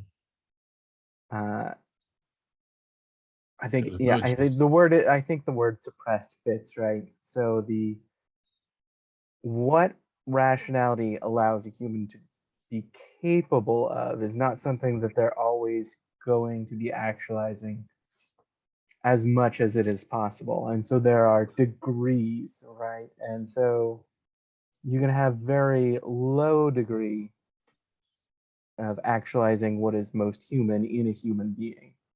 Mhm. And I think that's kind of what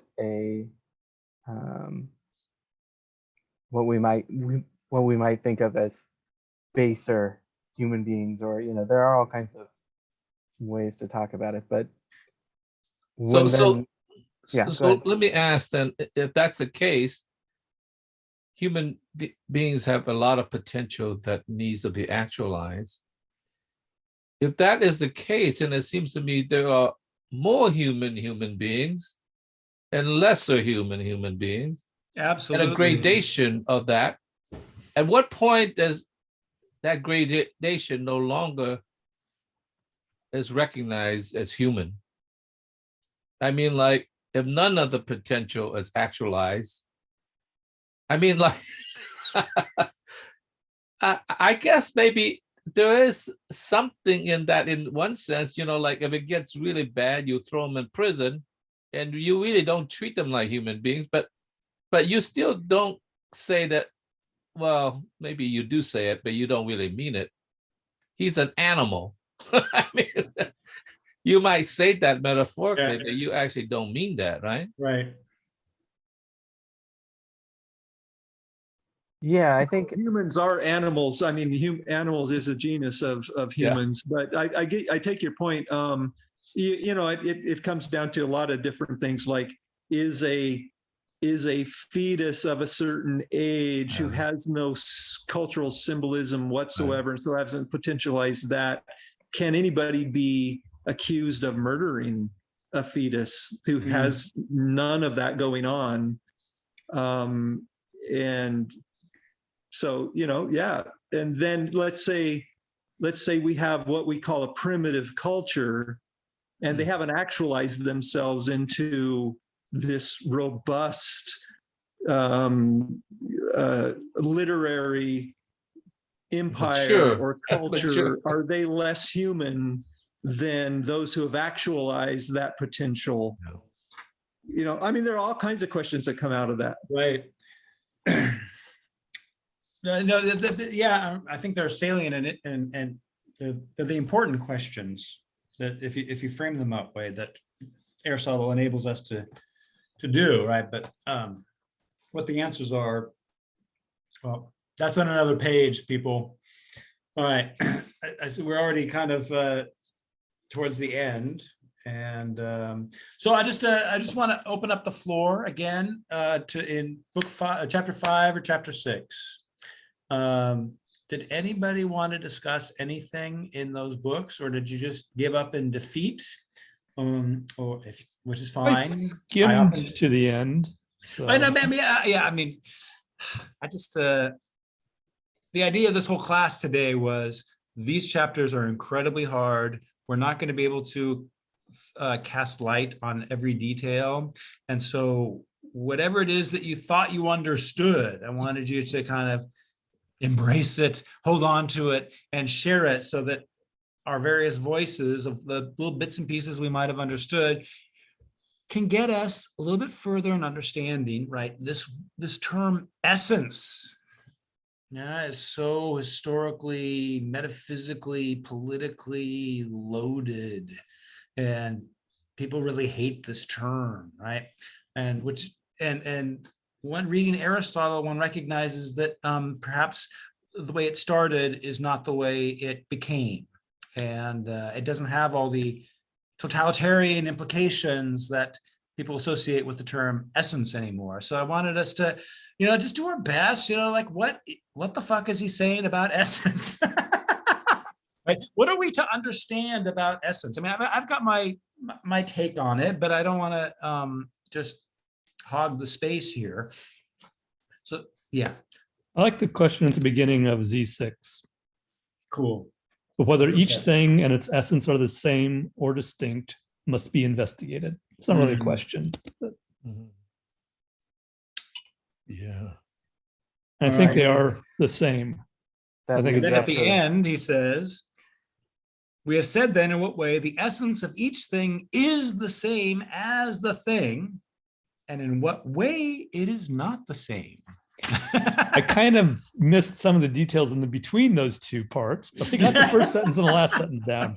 Got it. Right. he gives a nod to participation somewhere in there, right? I don't remember. Well, he says if the two are detached from each other, then Right. He's talking you about can't have platonic science. forms. All right, let's go to Zeta 6. Zeta 5, I think the big thing to get is what he's saying about snub. And if nobody got anything about that, then Snub nose. yeah, exactly. So maybe we can go back to 5 if we want to. I want to talk about that. Snub Sure. is a paradigm example that Aristotle trots out all over the place as metaphysically very significant. So we don't have to get to it today, but eventually, we have to really wrap our arms around what Aristotle is obsessed with snub for. But we're on Zeta 6. Socrates has a very philosophically important nose. That's He's what got the most metaphysically significant nose ever. But anybody who shares that with him has the same distinction. All right. Maybe humor is the essence of human.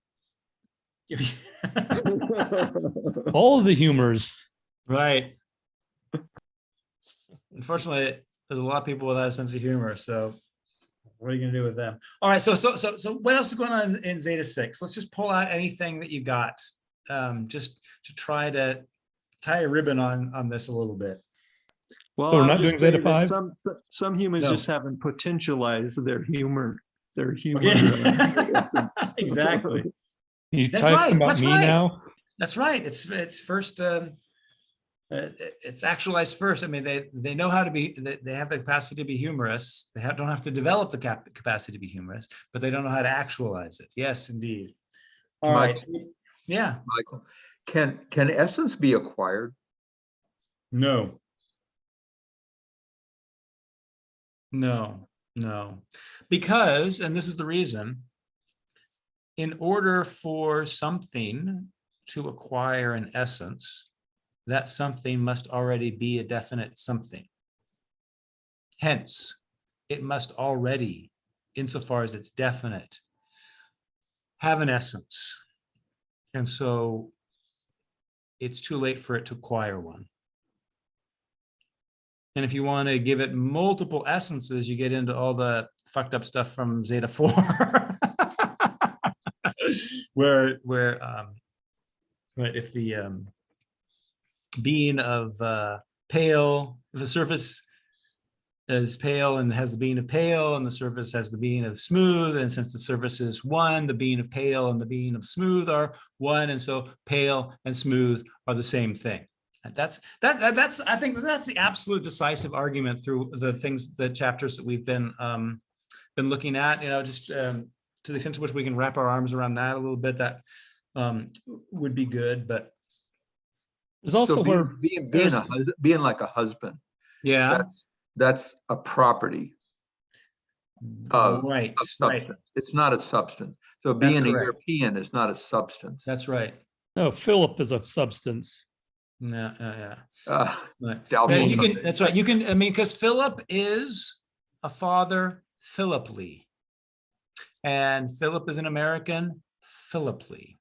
All right. And so, I mean, we're just using this name Philip Lee, this name modified as an adverb, and it's important. It's an adverb because being Philip is an act, and it's the unity of Well, it's a Philip. continuous action, not really. Yes, like an exactly act of right. a moment in time or something. Exactly. And it's, I mean, it's obviously non-empirical. You can't see Philip Lee, but you can discern it, or you can grasp it. And so it belongs to the intelligible level. Substance is intelligible. You can't see one. And we're finding out why, right? Because it's not just the horse, it's the way in which the horse is a horse that makes it a substance. And it's not just looking like a horse. You know, otherwise, if something just, if it was enough to look like a horse to be a horse, then any picture or any Hollywood prop would be be a horse. Obviously, it's not. Unless, But we of can course, be- the but horse, of that's- course. An individual can be more of a substance, right? This ontological density. Like that seems to happen. But there's something Right. that, I mean, an individual is the mostest, as in some sense. Right. Wait, well, Philip, talk to me about ontological density. I'm curious what you mean by that. It's To be more of the thing that one is. Yes. Yeah. Yeah. That is definitely a thing. So Yes. so education is really not education. You could acquire trivial things to your Yeah. essence, but the non-trivial things is part of your essence. So therefore, education is really not about educating, it's about Mhm. awakening Mm-hmm. what is already your essence, right? So therefore, the way we have education is based on the concept of acquiring knowledge, acquiring this and that, but it should really be much more directed to awakening what we already are. Yes, no, that's certainly true. That's very Platonic. Yeah, I think so both Plato and I Aristotle. have a question bring about that. What is the relationship between potential and essence? Mm. The sleeping, the sleeping essence. Yeah, at the end of the day, I don't think essence is that important to Aristotle. It's just like a transitional stage, right? And because it's what is an essence is what is captured in a definition. And the essence isn't doing anything. It's just what's captured in a definition, and in the definition, if it's properly constructed, right, we get both. We both distinguish the thing from other things, and we determine what makes it the thing that it is. Right? It's genus and substance, species and specific difference. Right? But all the action is later in Theta, right? When he talks about activity and potency, right? And it's because of activity and potency that a thing has a uniformity to it that designates it as, or that allows us to grasp the difference between its essence and what is merely accidental to it. We have a little bit of a clue that essences and acts have a complicated relationship, because in order to be a substance, you have to have the capacity to take on or lose properties. Yeah. Yeah. That are even contrary. Hey, Clark, haven't seen you. Good to see your hand. You're up. Hey, man, good to hear you. And I just wanted to say real quick, Tim, you are back, right? Yeah, Or do I have this wrong? you're right. No, I I'm back. Yeah, it's a different time. Well, I see you, and I'm so happy to see you, because I got to tell you, last March, we had a long conversation. I mean, all of us together had a long conversation, and we were working on God and how Aristotle worked in God. You said, doesn't anybody see it this way? No one spoke up. And I was in the car at the time, and I go, I see it that way, Tim. I see it that way. And then you never showed up again. You never showed up again. So anyway, I'm pleased to see you back, because I appreciate your thanks, voice and Clark. questions. Good to hear your Yeah. voice. Yeah. So I'm sorry to take everybody's time saying that, but I just felt it really, and I just can't keep away from this group, evidently. I love it. actually. I love it. It's good I to hear. can't. It's good to have you So back. my question has to do with essence, and this has been really an interesting conversation. I've had a lot of questions, but I haven't wanted to break in. But so we have this term, Aristotle has this term essence, and you're saying Right. it's a kind of provisional move. He's using it, and then as good as it's useful, let's keep going. Let's not Right. get stuck on it. But the fact that he does use it, I would like to have more clarity on how form is the same or different than essence. Right. What is it that essence provides that form does not? And further, because form is usually, you usually buy, when you buy form, you're also buying matter at some point. And I'd like to know where matter and essence also relate. So I guess I'm just curious, are we looking at synonyms here between form and essence? If we say something has a form. Everything, Yeah. that would be a linguistic argument. And he does actually give a very interesting and very complex argument here in Zeta Sex. So let's just read it, make whatever sense of it we can, and then connect it back to your question. So let me get there. Wait. Shit. Yeah. Okay. So he's going to make the case that it makes no sense to distinguish the being of a thing and the essence of the thing. And so the thing, what it is to be that thing, is for it to have an essence, and knowing the essence is knowing the being of the thing, and knowing the essence of the thing is not knowing anything other than the being of the thing, right? And which is to say, the way in which its various properties are unified. And that kind of unity is what we're going to explore when we look into potency and act again. All right, so just kind of just starting here, let's just read it and make whatever sense we can of it. In the case of things that are said to be intrinsically, right? Substance, that's what he's interested in, that which is not related to another in order to be what it is, like matter, but that which is in virtue of itself, he says, per se. In the case of things that are said to be intrinsically, however, is it necessary that the thing be the same as its being or essence? For example, if there are some substances to which no substances or any other natures are prior, of the sort that some people say the ideas are, for if the good itself and the being for a good are distinct, also animal itself and the being for an animal, also the being for a being and being, then there will be other substances and natures and ideas beyond those that were mentioned. And these other substances will also be prior if the essence is substance. And if the two are detached from each other, then there will be no scientific knowledge of the former ones, while the latter ones will not be beings. By detached from each other, I mean if the being for a good neither belongs to the good itself, nor the being good to the being for a good thing. For there is scientific knowledge of each thing when we know its essence.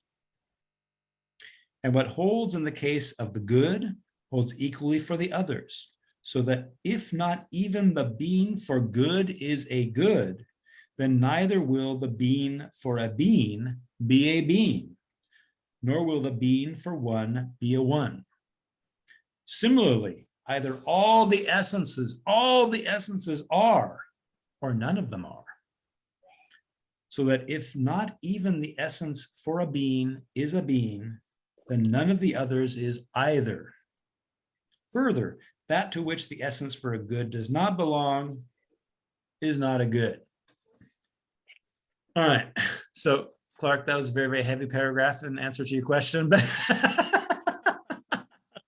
That was but beautiful, I think it beautiful. is precisely the answer to your question. And so let's, as a group, figure out what's going on here. Let's just stick with the good. We can either stick with the good or being and see if we can make sense of the points he's making here. So when he says, for if the good itself and the being for a good are distinct, okay. How do we even conceptualize that? Right there. For the good itself and the being for good are distinct. This Plato's forms, like the form is separate than the actual thing that is a being that is good. Right, so a good is, for instance, justice, right? And the good itself and the being for a good are distinct. Right? He's saying that all, what are we going to call these? All things are other than their essence. Yes, that is exactly what Aristotle's critique of Plato is, that things are other than their essences. So if I am just, I participate in justice, but justice is not part of what I am. And if I am a runner, I'm not actualizing a capacity in me, but I'm participating in something other than me, namely a universal form, running. When I run and when I cease to run, I'm no longer participating in that, right? So the essences are other than the things that participate in essences, which is to say that the things that participate in essences are essenceless, and they only gain qualities insofar as they participate in these higher forms, right? And Aristotle is rejecting this. The nature of the things that I do and the things that I think are not other than what I do and what I think. So if I'm doing something good, that good is not other than the good itself. That's also why, I mean, that I like that phrasing, that the essence, if the essence were in the form and we had to participate, then the thing that participates has to be essenceless, which is Right. exactly the same reason why matter can't be. Oh, beautiful. be a substance, right? Because matter doesn't have any essence really. Mhm. Right. And so let's keep going. Now, if he says, and then he says, then there will, okay, so if the good itself and the being for a good are distinct, then there will be other substances and natures and ideas beyond those that were mentioned. And these other substances will also be prior if the essence is substance. What's he going on about there? Anybody have a clue? I'm not saying I do. So I think what he means is if that the good itself and the being for good are two different things, but the good is somehow the same in Mm. each account, right? There has to be another good, Mhm. right? Yeah. Through which each are good with Right. reference to.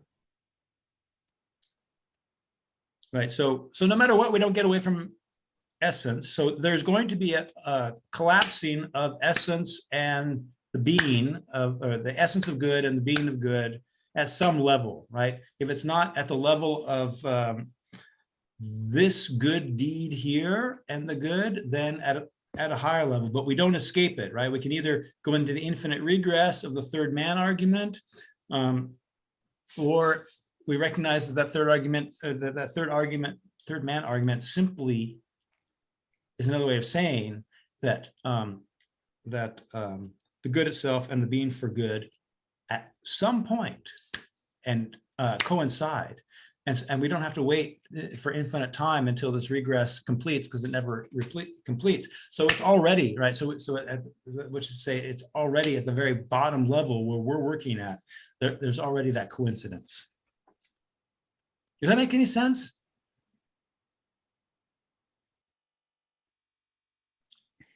Yes. Okay. Maybe you can say it in different words then, because I realized I might have been a little bit, I might have been vague on that. So there's a convergence there's a convergence of being when it is form on the one hand and good on the other. There's some sort of convergence at some point. I'm not understanding that, because it seems to me that what is good is he saying what is good is not an attribution, that it somehow participates in something that cannot be propositional or be attribute, cannot have an attribution put to it?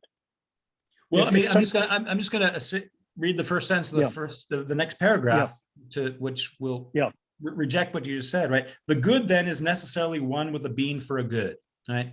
So we don't have this hierarchy of higher and higher goods, right? The good itself is already the good that I'm doing, and it's not separate or distinct from it. Just want to also just set the context here. Aristotle's is exploring Plato's approach and saying it sucks and this is stupid and we shouldn't go through it. And he's just explaining why it's bad here. Right. But there's also another thing that just occurred to me. If the thing that participates, if per impossible, all the essence were in the forms, and then there was these things that then participated in them to get their essence. Right. How would one thing know to participate in this thing in this form rather than that form? Because there's no reason. It would be completely an accidental relationship between whatever participates and the form that would participate, because there's no essence in the thing that participates. Right. I do want to add to Peter's point here is that if we have participating things, they have to be capable of having a substantial relation, which the problem is if all of the essence is in form, then you have substances with no essence that have to be able to participate in forms to take on what has to be accidental to them, right? Because they are what they are prior to the participation in the form. Right. So, right. So essence, oh yeah, no, I'm actually changing the subject. I'm gonna hold back on that. Does anybody else want to Well, throwing their can two I, cents on this? can I jump in and just Yeah. say, with regard to get clarity on your question, Clark, because when I heard you ask the question about material or matter and form, I was hearing a slightly different meaning of the word form there. Mm. And I thought you were asking primarily about why isn't matter a substance? It must take form of some kind in order to, let's say, have a body or to be matter. Was that more along your question? But because when we're getting into this, we're talking about form in a Platonic sense rather than a material sense. Well, that's helpful, but yeah, I'm sorry, I didn't realize this was Plato. This is Aristotle's Plato. I didn't realize we were discussing Plato's idea of form. But so I don't know. I think that makes a little bit of difference there. What we're okay. So just in the way this zeta rolls, right? We've got different candidates for substance, and what we're doing is just we got to look at the things that are closest to us, which is changing material things, right? Like Socrates and this horse and stuff like that, and nothing abstract. And matter falls out. It's not a candidate for substance because substance is what he calls a this something. It is the most determinate thing about which allows something to be itself over time, over changes, right? When it changes, it doesn't become another thing. And we already looked at it in the physics, right? So matter cannot account for that because rather than being the most determinate thing, it is the most indeterminate thing. And always requires form in order to be a this such, a specific something. Matter does not specify itself. It's always specified by form. So it's dependent on form. So it can't be ontologically prior. It's not prior being. So now amongst material changing things, we're moving on to the next candidate, which is essence. And we've really only scratched the surface of what he seems to be groping after in this term, right? Which is toti and enai, right? Which is really the what it was to be what it is. That's the Greek. To be what it was to be what it is. What the so-called philosophical imperfect of that past tense was, right? Or what it is to be. Or what the fundamental level of the thing is that that allows it to be the thing that it is, right? And that's translated as essence. So what we're looking at really is the toti and enai, right? The what it is to be the thing. And matter doesn't cut it because of its intrinsic indeterminacy and its dependence on form in order to be specifically this rather than specifically that. So now we're going into the toti and enai, right? And which is translated as essence. And well, like I said, we've only really scratched the surface of what is going on with this concept. But the point is that he will understand toti and enai as form, right? And then that will get us eventually to act. I'm not exactly sure where we are in all of this thing right here in Zeta. That's my initial summary of where I think we are and why matter doesn't count as substance, and we're still looking to find out, what makes Socrates Socrates, what makes this horse. It's not, and we've discovered that it's not any attribute it has or any set of attributes.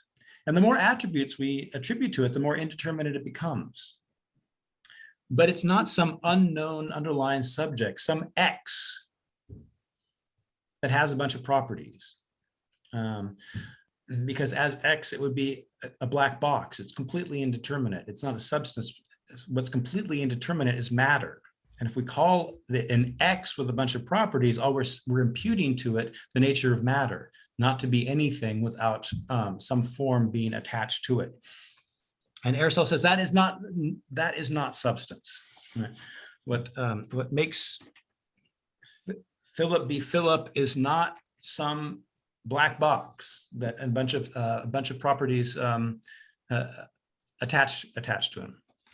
All right, so I think I'm done with my little lecture here. I just wanted to bring us up to speed and try to mobilize some of the information of this text to help think about Clark's question. It's interesting too. I know we're out of time, but matter itself is not physical. Right. Matter is, let's say, matter isn't represented by, well, let's say matter, there's nothing you can point to that is material and call it matter. It's because matter is just a universal. It's not a particular. And so I had a point I was going to make on that, but so substance is not matter either. So when we're talking about getting to substance, we're not talking about getting to the matter of something, because matter is sort of immaterial and substance is immaterial in the same way. Right. Their substance is the particular thing, whereas matter is the universal, basically useless. I mean, it's useless at describing any particular thing because it is a universal. Right. One thing I think that you can one kind of question you can ask to kind of understand this is if you ask, what is matter? Well, and you say something like the stuff things are made of, then matter depends upon there being stuff to be made of things. So the question is open then, which is prior, which is dependent on which? So if matter requires things to be made of matter, then it's not clear that matter is primary in any sense. Right. But we could, we're told though that everything is composed of two things at its basis, matter and form. Everything changeable. Everything changeable, matter and form. And my understanding of matter is kind of what you're saying. I get there, first of all, by acknowledging that we can't talk about it. It cannot be known. Matter cannot be known. And the way I get at that is, if I take a tree, I say, what is that thing, a tree? Matter and form, okay? I see the form, bark. What is the form? What is the matter and form of a bark? I keep going iterative, in reductionistically, keep going down until I'm only getting form. I'm not describing anything else but form. I never get at describing matter. Thought cannot conceive of matter. That's the way I'm thinking of it. Well, that's because matter is nothing all by itself. I mean, I feel like you're reifying it a little bit. Matter's not a thing. Matter's not a thing, either out there or in here, right? It's what we must think anything that about which we must think anything that changes, because that anything that changes, there's going to be something that changes into the end state. And so what that is going to be, that's what matter refers to. And so we know exactly what matter is, but we don't know matter. I mean, we don't know matter as some spatio-temporal, locatable, perceptible thing, right? Because it was never intended to be one of those things and was only introduced in order to make sense of of changing, how change is possible. So we know exactly what matter is because it's purely intelligible, but we'll never see it and we'll never taste it, and it won't be distinguishable from any form because it's precisely the capacity to take on any form. And if it had a form, it wouldn't be able to take on any form because there'd be something it could not become. namely the form that it already has, right? In order to become something, there has to be a lack. So if matter had form, if matter were something specific, right, there would be something that it couldn't become. And then it wouldn't be explanatory of change anymore. So yeah, so that was something that we kind of focused on early on, right? What I called functional concepts or reflexive concepts, right? Matter doesn't pick out a thing. It picks out an aspect of anything changing. And depending on what's changing, its matter will be different. And and you can't boil down all the different matters to one qualityless matter. That's not how that gives it more ontological weight than it's designed to receive.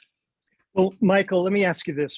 Yeah. If I stub my toe on the corner of the couch, Yeah. am I stubbing it on some composite of matter and form? Or am I stubbing it on substance? Or well, am I stubbing it? Because to me, matter, all of that, well, all of that.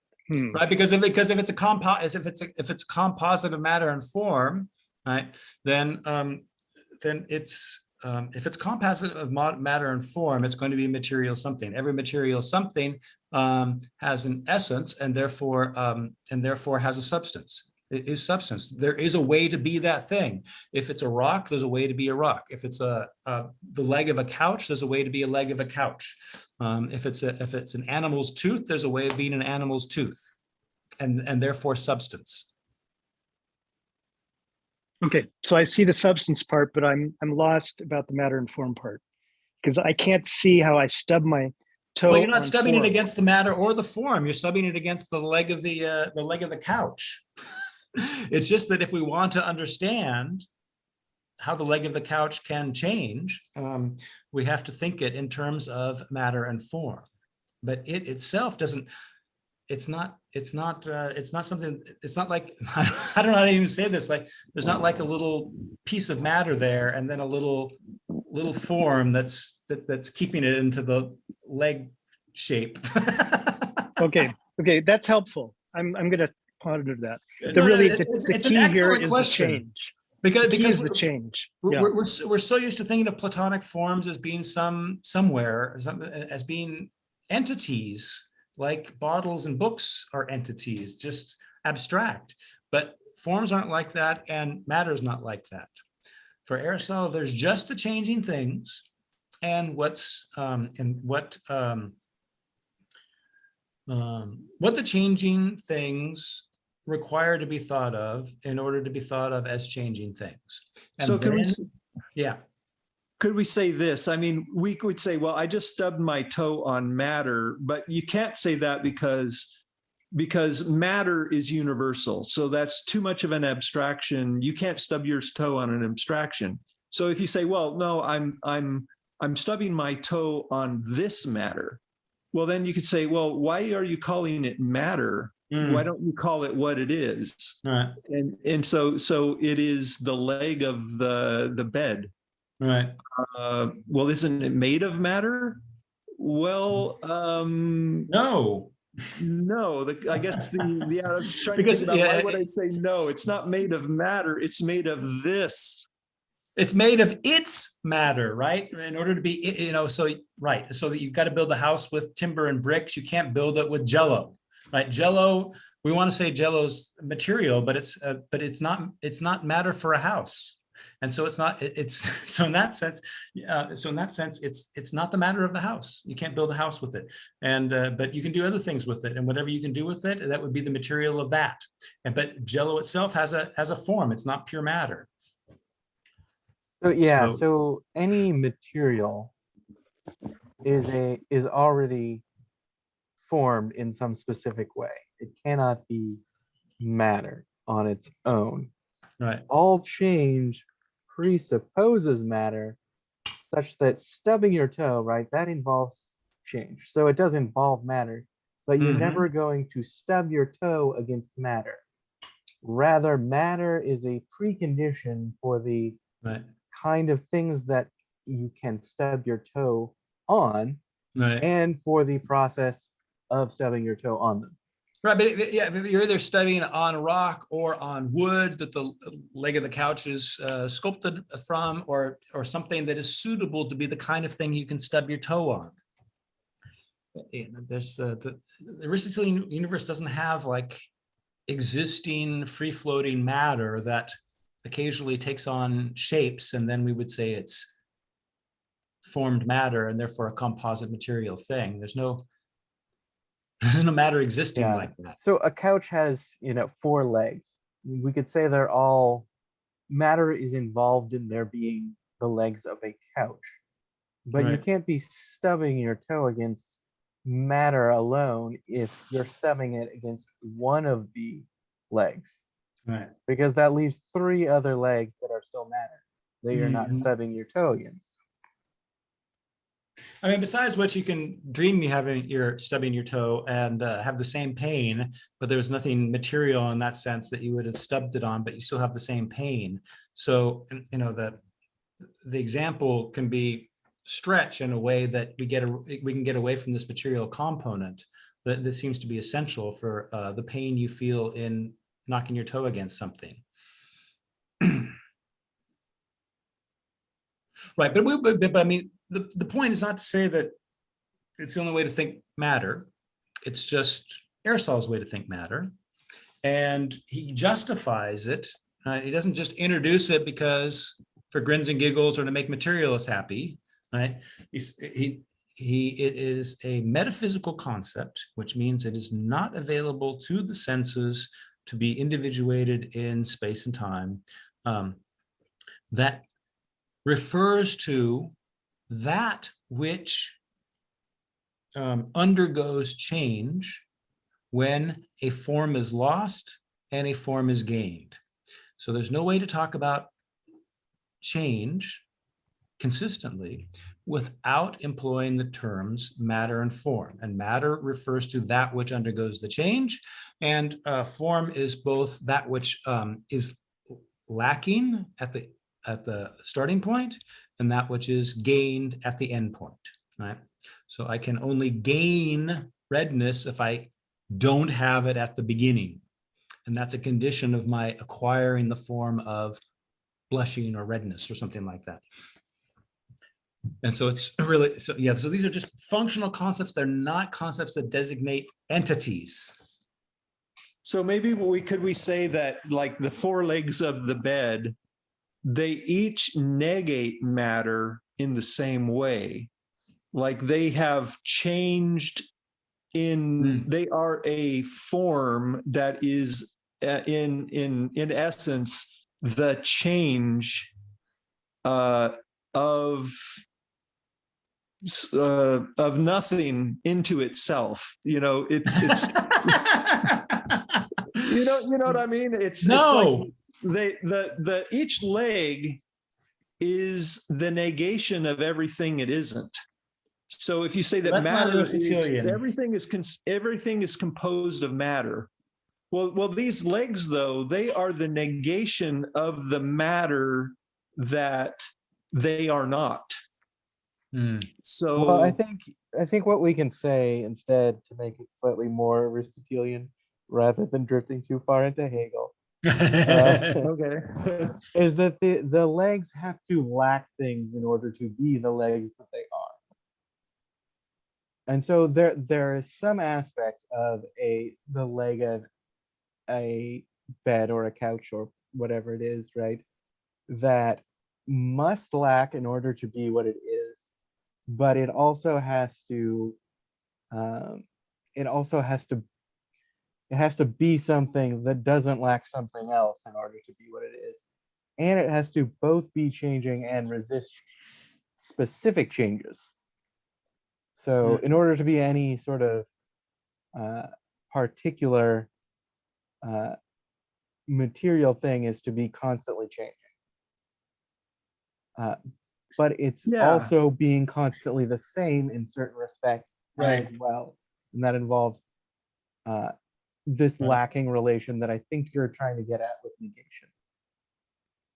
Yeah, exactly. So, you couldn't call it a leg if it wasn't a Determinate car. thing. Yeah, it wouldn't be the wooden leg if it were the steel rail. Right.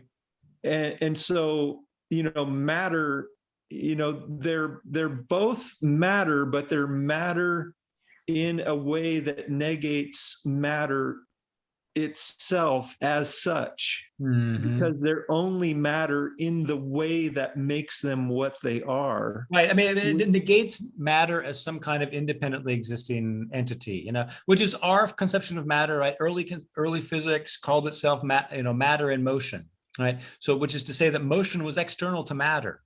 Whereas for Aristotle, matter is what makes motion possible, and there is no motion without matter. So you can't have motion happening to matter. Matter is what makes matter is what makes motion possible, right? So they're I don't know how to say that. They're built into each other in a way that for our modern conception, we want to think of the independently existing matter, formless, or whatever, and then something happens to it and it moves, right? And then we talk about forces, right? Forces tossing matter about, right? That's a very it's a very different conception of matter. B, it's an unmotivated conception of matter because it doesn't explain anything. It's just a framework for thinking about things. Whereas the Aristotelian concept of matter at least has the function of making sense of how something can alter its states and yet still be the same. And the modern material, right, nothing stays the same as it changes, or if it does, it only stays the same conventionally because we use the same word for it or something. Anyway, yeah, sorry, Phil.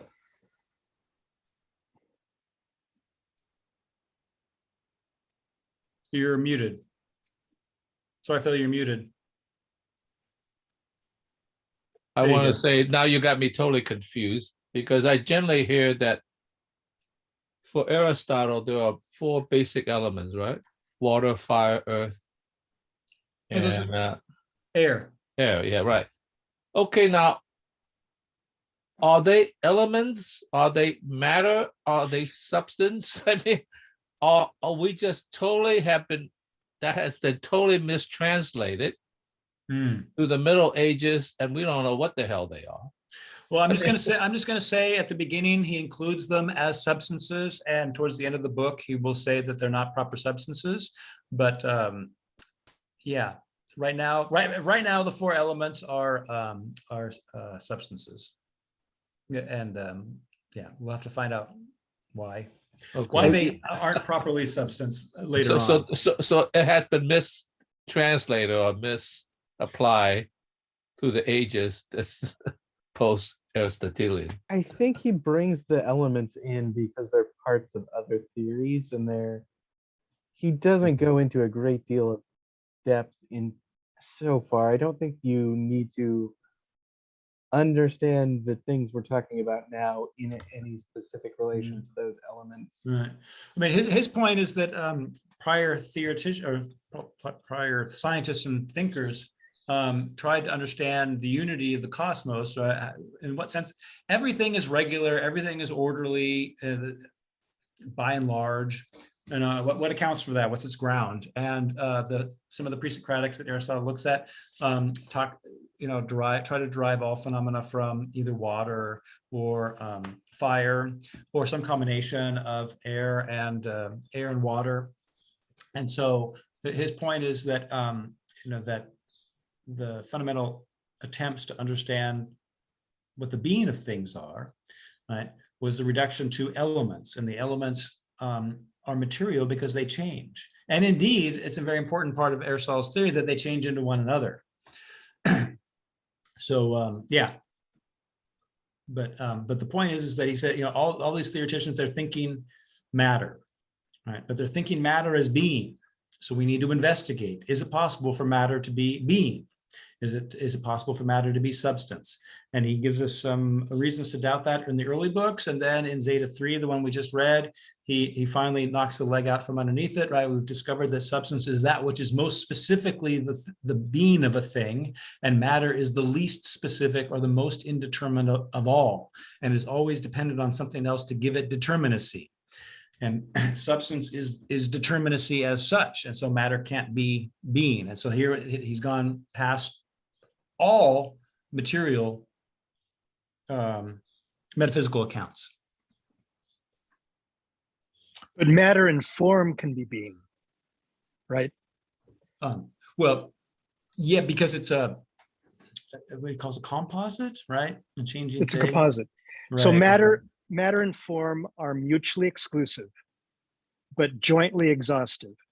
In other words, Of changing things, right? of changing things. Anything that can't change can't have any matter whatsoever, you know. So, and we haven't talked about those things yet, because matter is only a relevant concept for thinking how something can be the same through change. Yep.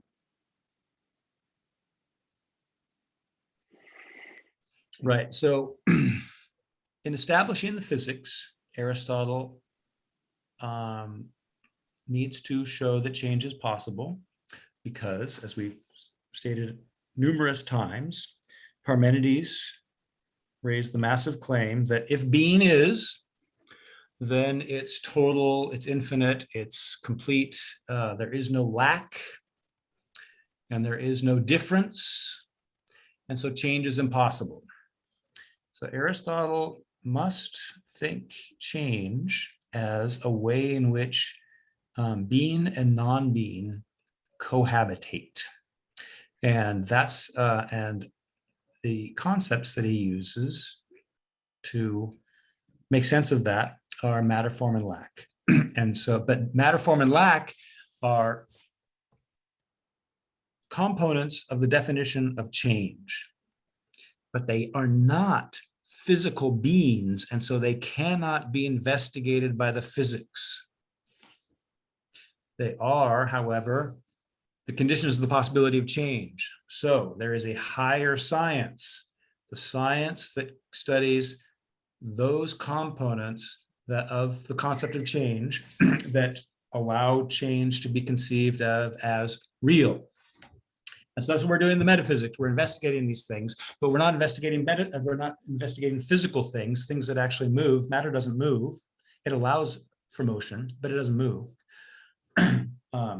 Chairs and tables and bats and liquids move. Matter doesn't.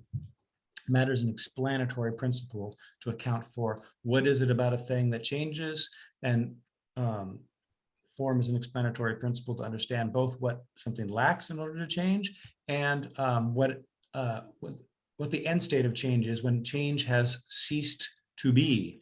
Namely, it's realized its end state, and it is, you know, it's gone from being unmusical to musical. Yep, this is helpful, Michael. Thank you. Yeah, I hope it's not too much. No. I was missing the change element of it, but I also, I think it's used in ways that are if it's a metaphysical concept, then by definition, it's not going to be part of the physical world as we call the physical world. Right. And so that's not a great insight. That doesn't help my understanding of it. What it does is it prompts me to be somewhat skeptical that it's just been pulled out of thin air, literally. Right. And Well, then Well, what yeah, use is it? And then Can what I use can I is it, answer this? Yeah, please. So not a part of the physical world can be understood in two different senses. One is to say that it is not a physical thing, but is a precondition for physical things. The other is to say, in some sense, that it is an idea that has no reality. It's some kind of fiction. I think for Aristotle, it's the former, right? That in Sure. order for physical Yep. things to be possible, we need to understand these kind of metaphysical, and I'm just going to call them metaphysical things, even though that's for brevity. Yeah, okay. Yep. No, that makes sense. Yeah. Right. I mean, otherwise you get either a complete postulation of matter with no experiential or conceptual necessity for why you're calling this thing matter, early modernity, or you try to define it in terms of a subject's experiences. But now, right, 'cause I experience resistance. And so it's not just me creating it with my mind, right? But it's resisting me doing things, and that's matter, right? But that's obviously also completely phenomenal and completely subjective. And so everybody's matter is going to be personal and individuated in that sense, since it's completely and totally isolated in an individual's experience. And that can't be what makes, what constitutes the nature of things, unless you're a subjective idealist. So this is the problem of Sure. matter in modernity. It's either a subjective idealist concept, in which case it explains nothing, or it's a pure postulate. We're just going to pretend that things have these properties, right? This independence and all the rest of it, and see what happens. In which case, it's it's like a regulative idea. Right? We're gonna pretend things are material according to these criteria, and we're going to treat them that way and see what happens. And that's a very fruitful thing for science, but it's a very barren thing for ontology, right? Because ultimately all we're doing is pretending that things are a certain way in order that we can perform certain kinds of experiments and get kind of results that are purposive and interesting and helpful for us, and pose new hypotheses and all the rest of it. So it's what's interesting there is that this postulated matter is itself functional, but it's not functional in an explanatory sense like Aristotle used it. It's more like a Kantian regulative idea. So there's still really interesting things to say about modern matter, but they're very different kinds of things than and they should, and your skeptical radar should be beeping, like crazy, as much by the modern conception of matter as by the Aristotelian conception.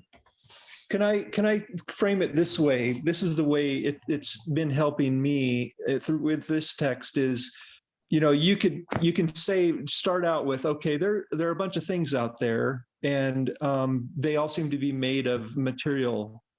And now you've got to give an account for all of that. Right. And so you can't give an account for things from the things themselves. It's like, how do you explain the material? The material doesn't give an account of itself. There, right. And that's where metaphysics comes in. You have to step where you said, it comes out of thin air. Well, it's not really air that it's coming from. It's the thought that is driven, that must give an account of the things, and that has to come from thought. It has to come from the account, which isn't the account isn't well, the account. Well, I'm about to lose to disprove myself here. I was going to say the account isn't in the things themselves, but it really is, but only as an account or as an essence, because the account is the essence. And when you've arrived at the essence through giving an account, you've come to the real thing. But just the matter or material doesn't give that account itself. No, but there's a circularity there also that you're just acknowledging, I think. When you're saying, wait, I'm just about to contradict myself. So there's a circularity, there's a tautology element to this. There's a God's eye element and a referential element to this, a standpoint. And that's what I'm worried about. That's what I mean by pulling it out of thin air. There's a kind of God's eye view that's kind of permitted or allowed in these kind of discussions when we talk about what metaphysics is, because for the very reasons you were just describing, we can't be accountable exactly to what we're actually representing as what metaphysical principles could be. Case in point, matter and form. I'm still not clear what we're saying that is actually bringing what to me would be understanding, what would be to me knowledge. I don't know what, because I get a referential standpoint that I don't believe in. I don't have a God's eye view of this. I can't stand outside being.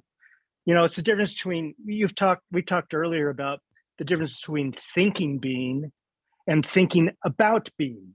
There's a huge problem here. And Schmidt talks about how, you know, references are a big problem. Let's make distinctions. The problem is, I don't see where distinctions don't involve referencing also, or they involve some sort of God's eye view, pulling it out of thin air. And how do we be accountable to this in our discussions? Well, okay, so that's all valid as far as it goes. But let's say we say, oh, screw metaphysics. I don't believe in metaphysics. I just see this rabbit running across the lawn. And now, okay, so that's matter at work. That's a God's eye view declaration. God's eye view. Yeah, no question about it. I'm saying indeterminacy is our lot. And when we use languaging, that's what I'm coming to, is that when we're thinking thoughts, it is indeterminate. Have you determined that indeterminacy is our lot? Well, that I understand the contradiction there. But that is, so what is the word for that? Well, we're caught in a circularity of indeterminacy that itself is indeterminate. I don't know what that is. That indeterminate squared? Clark, I don't know. Clark, this is just this is what happens to relativists when they pull the rug out from underneath them, when they say everything's relative except relativity. And I agree. And then they're involved in exactly the same paradox you're in. The point is that it's not indeterminacy that it's our lot. It's determinacy that must be prior. Even to distinguish indeterminacy from determinacy is a determinate distinction. Agreed. So agreed. the point is not to get ourselves lost in the, or not to get ourselves trapped in the relativist indeterminist swamp, but to recognize that determinacy is inevitable. And so how do we work out the inner determinacy of thought, of things, rather than trying to veer off and make things blur, which means making your own distinction between blurring and not blurring invalid. It blurs itself. I mean, ultimately you're saying, well, all we can do is talk nonsense, but that's nonsense because you said something specific. I think you've worked yourself into a very specific trap, and you're trying to say my trap is the human trap. And I think that that's a false generalization. I think it's a specific way of thinking about things that undermines itself. I think that's exactly the response I need to get. But what I would say as a response is, I don't see anybody, I don't see how what we're saying metaphysically is helping us at all. It's just simply muddling around in this circularity. I don't see it getting us out of it. Well, so if I'm being accused of being contradictory, which I totally admit I am, if I'm going to say everything's indeterminate, it's laughable, right? And we need the training in thinking so that we recognize the absurdity of it. But to me, that should result in humility for all of us, not in that's confidence. nice. That's nice, but that's also very, very specific because you're obviously distinguishing humility from non-humility, and so you're being determinate again. And that's my only point. You can't escape determinacy. The only way to escape determinacy is through silence, to not say anything. To say something is to be committed to the determinacy. So again, we either turn to the determinacy and work it out determinately, even though that might violate our sense of what's real and what's not. But that sense of what's real and what's not is based on a lot of indeterminate concepts and indeterminate conclusions that have been drawn from those indeterminate conclusions, and therefore fallacies. And just work it out and see where it happens. I think that's exactly what Aristotle is doing. And one last point. Aristotle is always he's always working from and opposing a determinate argument.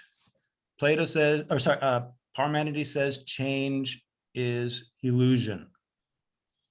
And he bases this on a common everyday use of the term change, and shows that if you think being, and you think change this way, then change is impossible. And Aristotle says, okay, but we can both do justice to ordinary language and do justice to the evident change that we see all around us, right? If we don't use the sense of change that Parmenides shows yields the impossibility of change, but instead think change this way, and then we get matter, form, and lack, right? And until there's any until the argument has been disproved, if you can prove, and that's always an interesting philosophical task, that you can't think change this way, that it still falls prey to the Parmenidean dictum that change is an illusion, change is impossible, well, then you've refuted Aristotle. But you have to see that, but otherwise you have to see that the function of this concept is not to make things up, but to think what we otherwise thought of as change in a way that does not yield the conclusion that change is impossible. And if we can do that in a way that we can both express in language and that does justice to the kind of change that we wanted to acknowledge in the first place, right, then we've thought change determinately, and we've thought change as change determinately, and determinacy as usual is prior to the indeterminacies, the sloppy ways of just kind of saying, well, what I think change is blah, blah, blah, and what you think change, right? And getting into that kind of nominal definition rather than real definition. Right. The nominal. Yeah. Right.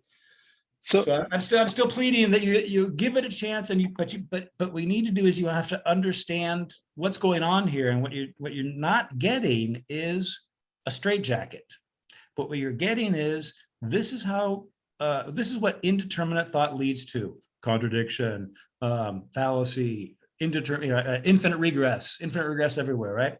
But there's a way to think it without infinite regress, without indeterminacy, and still do justice to what our ordinary language wants to say when it says Socrates has blushed and has gone from pale to red, right? Or the rock is falling down the hill, or whatever. And so we've gone from one set of meanings to another set of meanings, because the first set led to contradictions and was indeterminate, to one that is determinate. And that's all. All we've thought is determinate. It's not a straitjacket. It's not like, if you don't accept this definition of change, then we'll burn you at the stake. I want to add something, which is partly because I was in a Kant group today, and Kant brings this up. But Cool. one of the frustrating things with philosophy that he's aware of, right, is that people often want to know what the good of this is before they know what it is. And I think that's what, because it's a frustrating, confusing activity, and you don't even know what the activity is until you philosophically understand philosophy. Mm-hmm.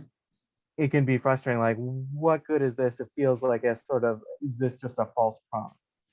But of course, Kant is right in a sense that you're not going to know what the good of something is until you know what it is. Right. And so you have to, in some sense, go through the frustrating parts. And I think that describes learning to me. I mean, because you're caught up in a bind, as I see it, because you've got what you're saying, Tyler, that how can I possibly say anything about Aristotle until I've understood Aristotle?